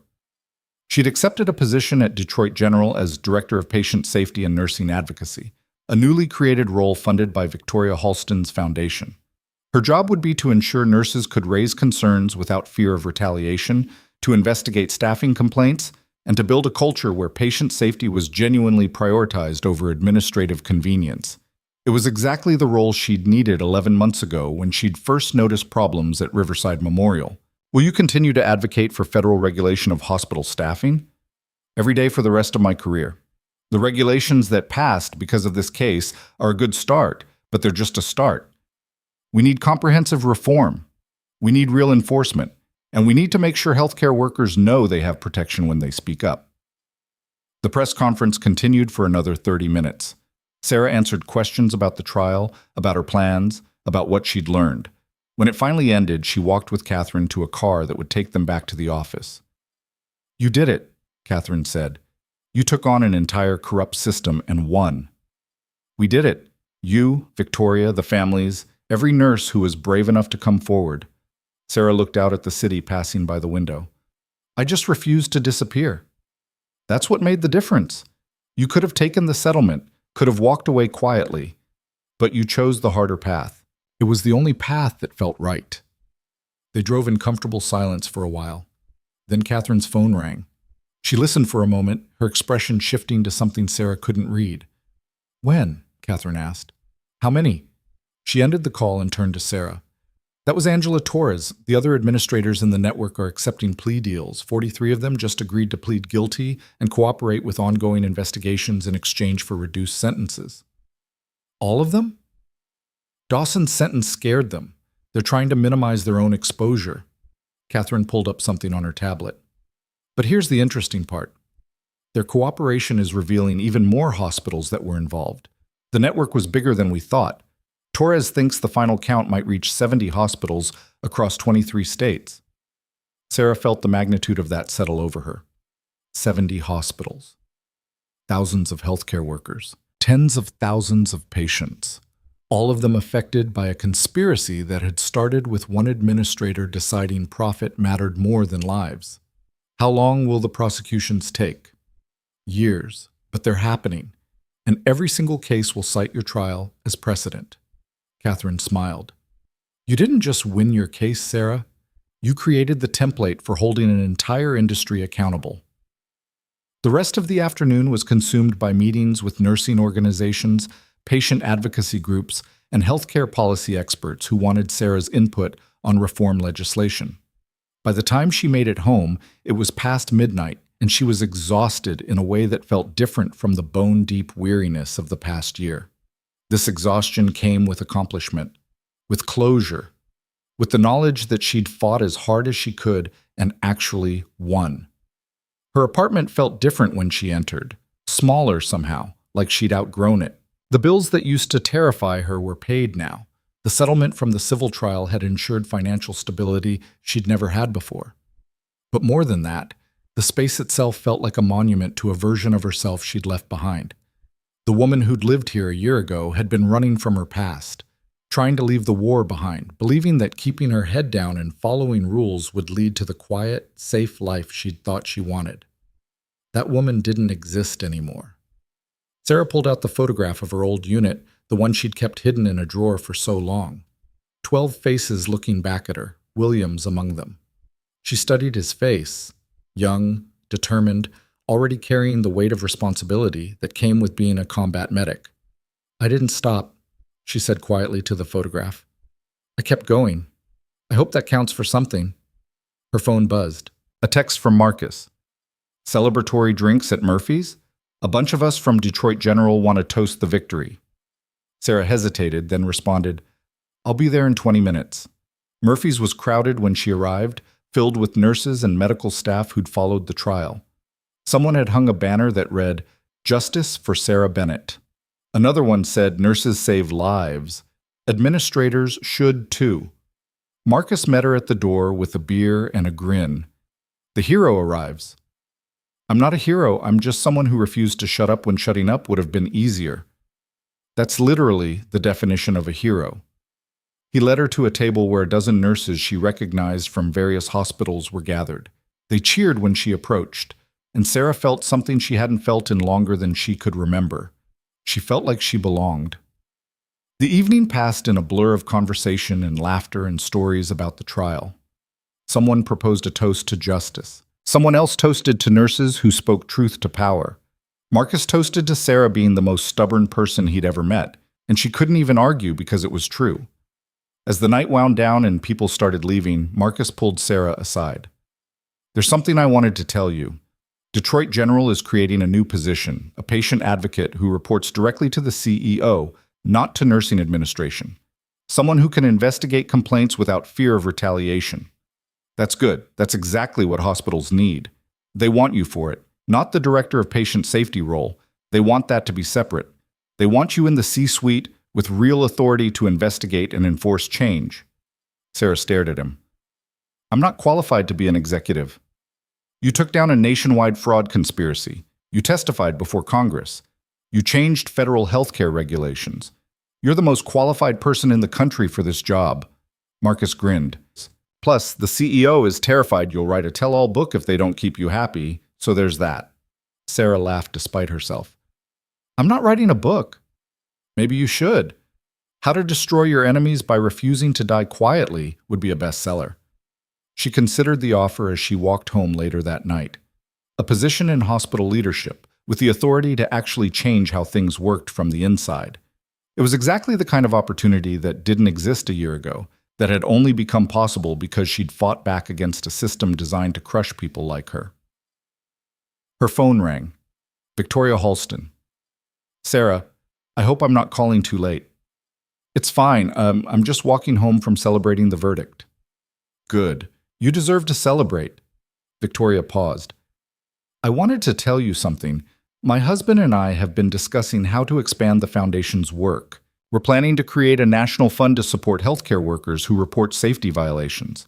Legal fees, living expenses during investigations, job placement assistance if they're terminated." "That's incredible." "We want to name it after you, the Sarah Bennett Whistleblower Protection Fund." Sarah stopped walking, standing on a sidewalk in Detroit where 11 months ago she'd found a dying woman and made the choice that changed everything.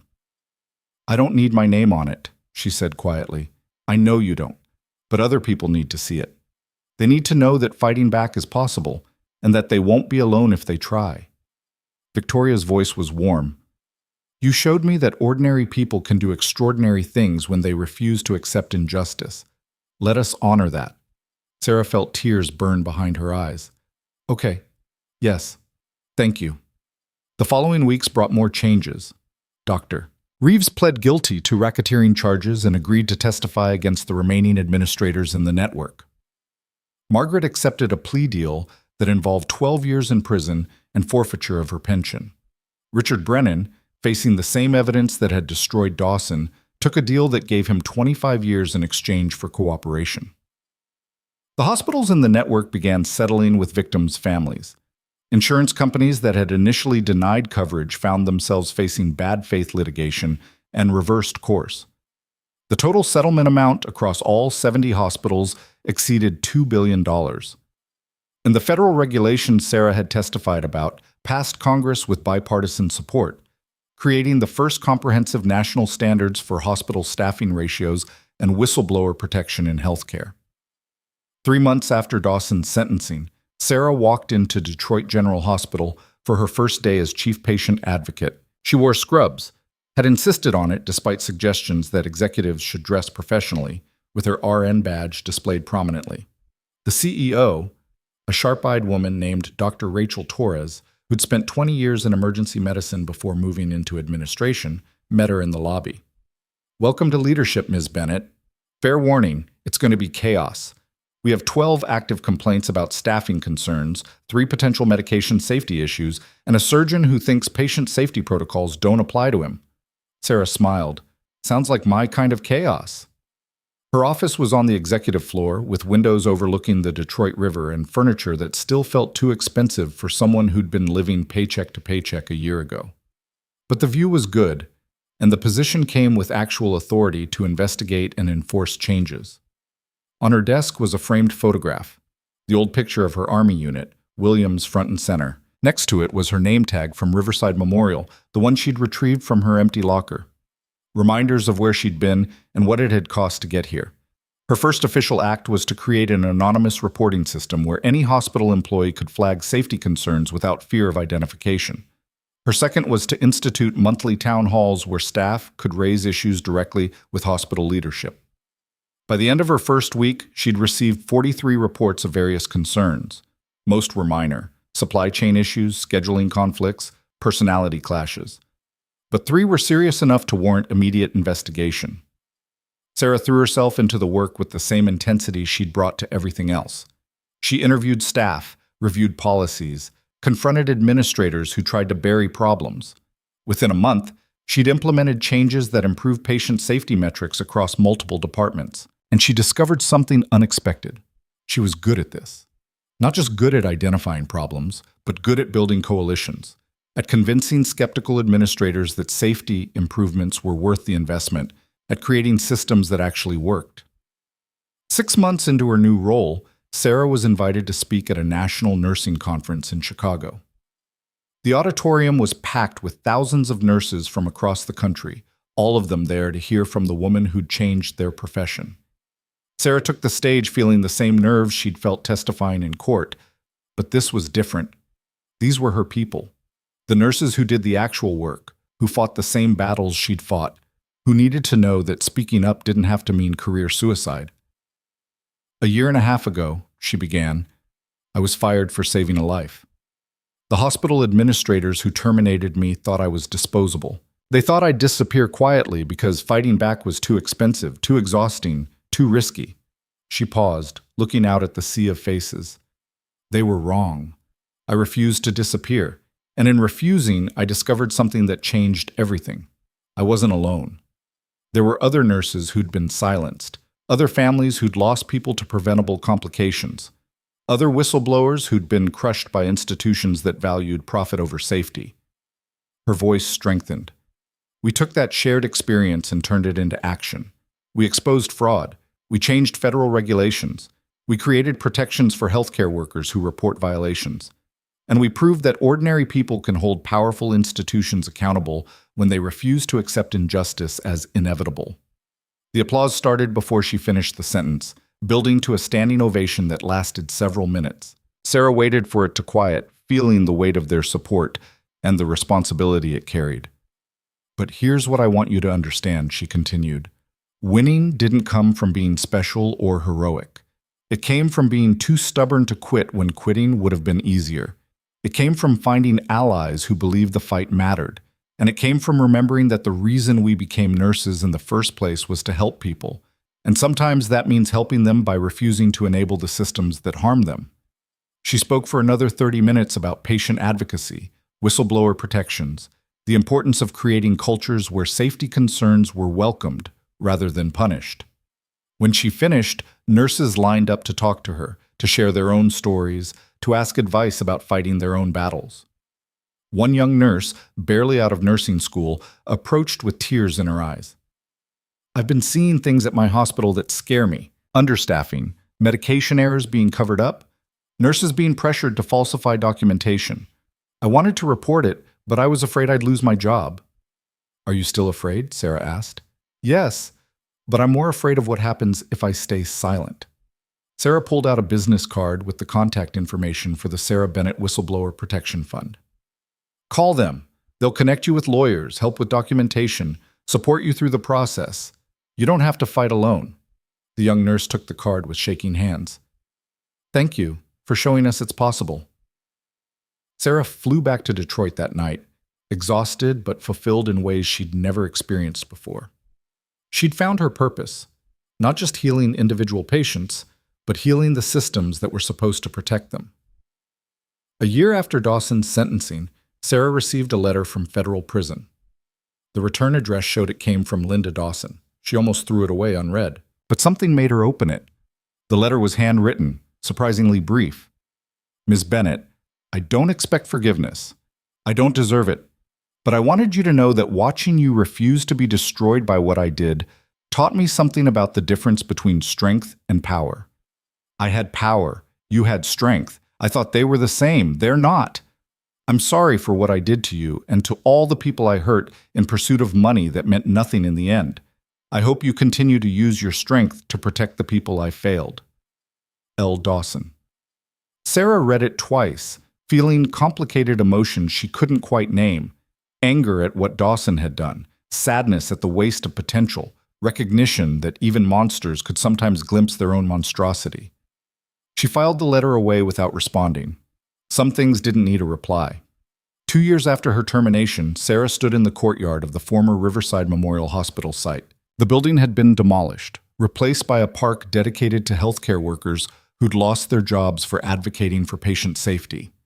At the center of the park stood a memorial wall with the names of patients who'd died due to preventable complications at hospitals across the country.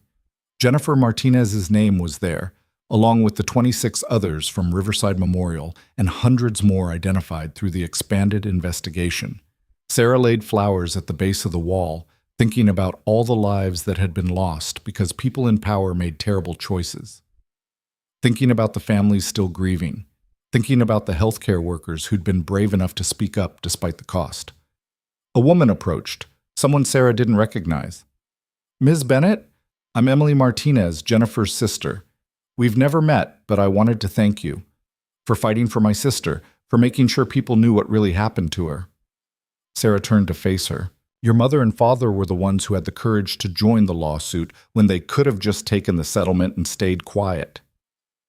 They told me they did it because you showed them it was possible to fight back. Emily looked at her sister's name on the wall. Jenny wanted to be a teacher. She wanted to help kids learn. Instead, she became the reason laws changed to protect patients. I think she would have been proud of that.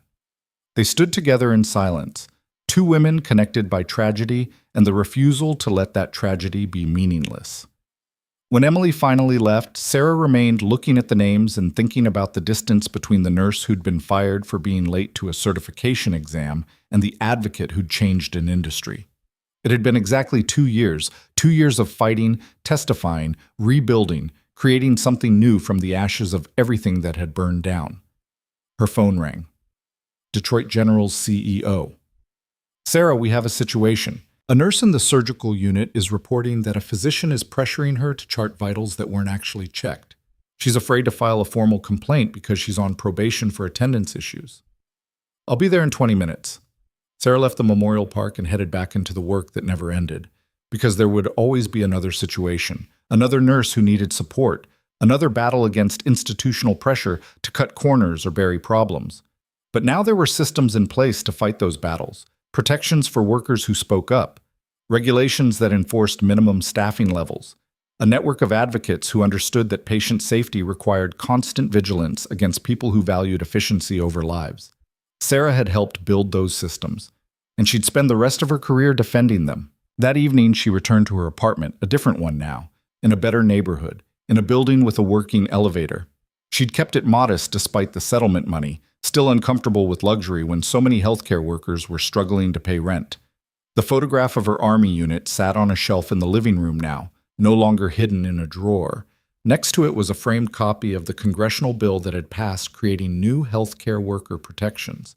And beside that, her old name tag from Riverside Memorial, mounted on a plaque that Victoria Halston had given her engraved with a simple message. She refused to disappear. Sarah made dinner, answered emails from nurses seeking advice, reviewed notes for a presentation she was giving the following week about building effective whistleblower programs. Ordinary tasks that felt extraordinary because they represented a life she'd built from nothing but refusal to accept injustice. As night fell over Detroit, she stood at her window looking out at the city lights, thinking about everything that had changed in 2 years, the people who'd been held accountable, the systems that had been reformed, The lives that would be saved because nurses no longer had to choose between speaking up and keeping their jobs. She thought about Williams, about the promise she'd made to not stop fighting for what mattered. She'd kept that promise in ways neither of them could have imagined. And she thought about the nurse she'd been before all this, exhausted, underpaid, dismissed as disposable by people who didn't understand what strength looked like when it wore scrubs instead of suits. That woman would barely recognize the person Sarah had become: Director of Patient Safety, Congressional Witness, Architect of Federal Reform, the face of a movement that had transformed healthcare worker protections across the country. But underneath all the titles and accomplishments, Sarah was still just a nurse who'd made a simple choice 2 years ago: stop and help someone who needed it, regardless of the cost. That choice had destroyed her career, exposed massive corruption, sent criminals to prison, changed federal law, and saved countless lives by ensuring future nurses wouldn't face retaliation for doing what was right. Some people might call that heroism. Sarah just called it refusing to be the kind of person who walked past someone dying on the street because she was running late. Her phone buzzed with a final message for the evening. From Marcus. Channel 7 is running a special on the anniversary of your termination. 2 years later, how one nurse changed healthcare. Thought you'd want to know. Sarah didn't turn on the television. She'd lived the story. She didn't need to watch other people tell it. Instead, she pulled out her laptop and started writing an article for a nursing journal about implementing effective patient advocacy programs. Practical advice drawn from hard experience. Tools that other hospitals could use to protect both patients and the staff who cared for them. Because that's what mattered now. Not the glory or recognition, but ensuring the changes she'd fought for actually stuck. Making sure the next nurse who saw something wrong had a path forward that didn't require destroying their own life to pursue justice. Making sure nobody else had to fight as hard as she had to do something as simple as saving a life. Sarah worked late into the night, fueled by coffee and purpose, and the unshakable knowledge that she'd found her place in the world. Not despite the battles she'd fought, but because of them. She'd been dismissed as disposable, cried, fought back, and won. And in winning, she'd become exactly the person Williams had believed she could be when he told her not to stop. A soldier who came home and kept fighting. A nurse who refused to let bureaucracy kill patients. A woman who looked at corrupt systems and decided they needed to change, then made it happen through sheer stubborn refusal to accept that fighting back was impossible. The white nurse they'd treated like a problem had turned out to be the catalyst for reforming an entire industry. And she was just getting started.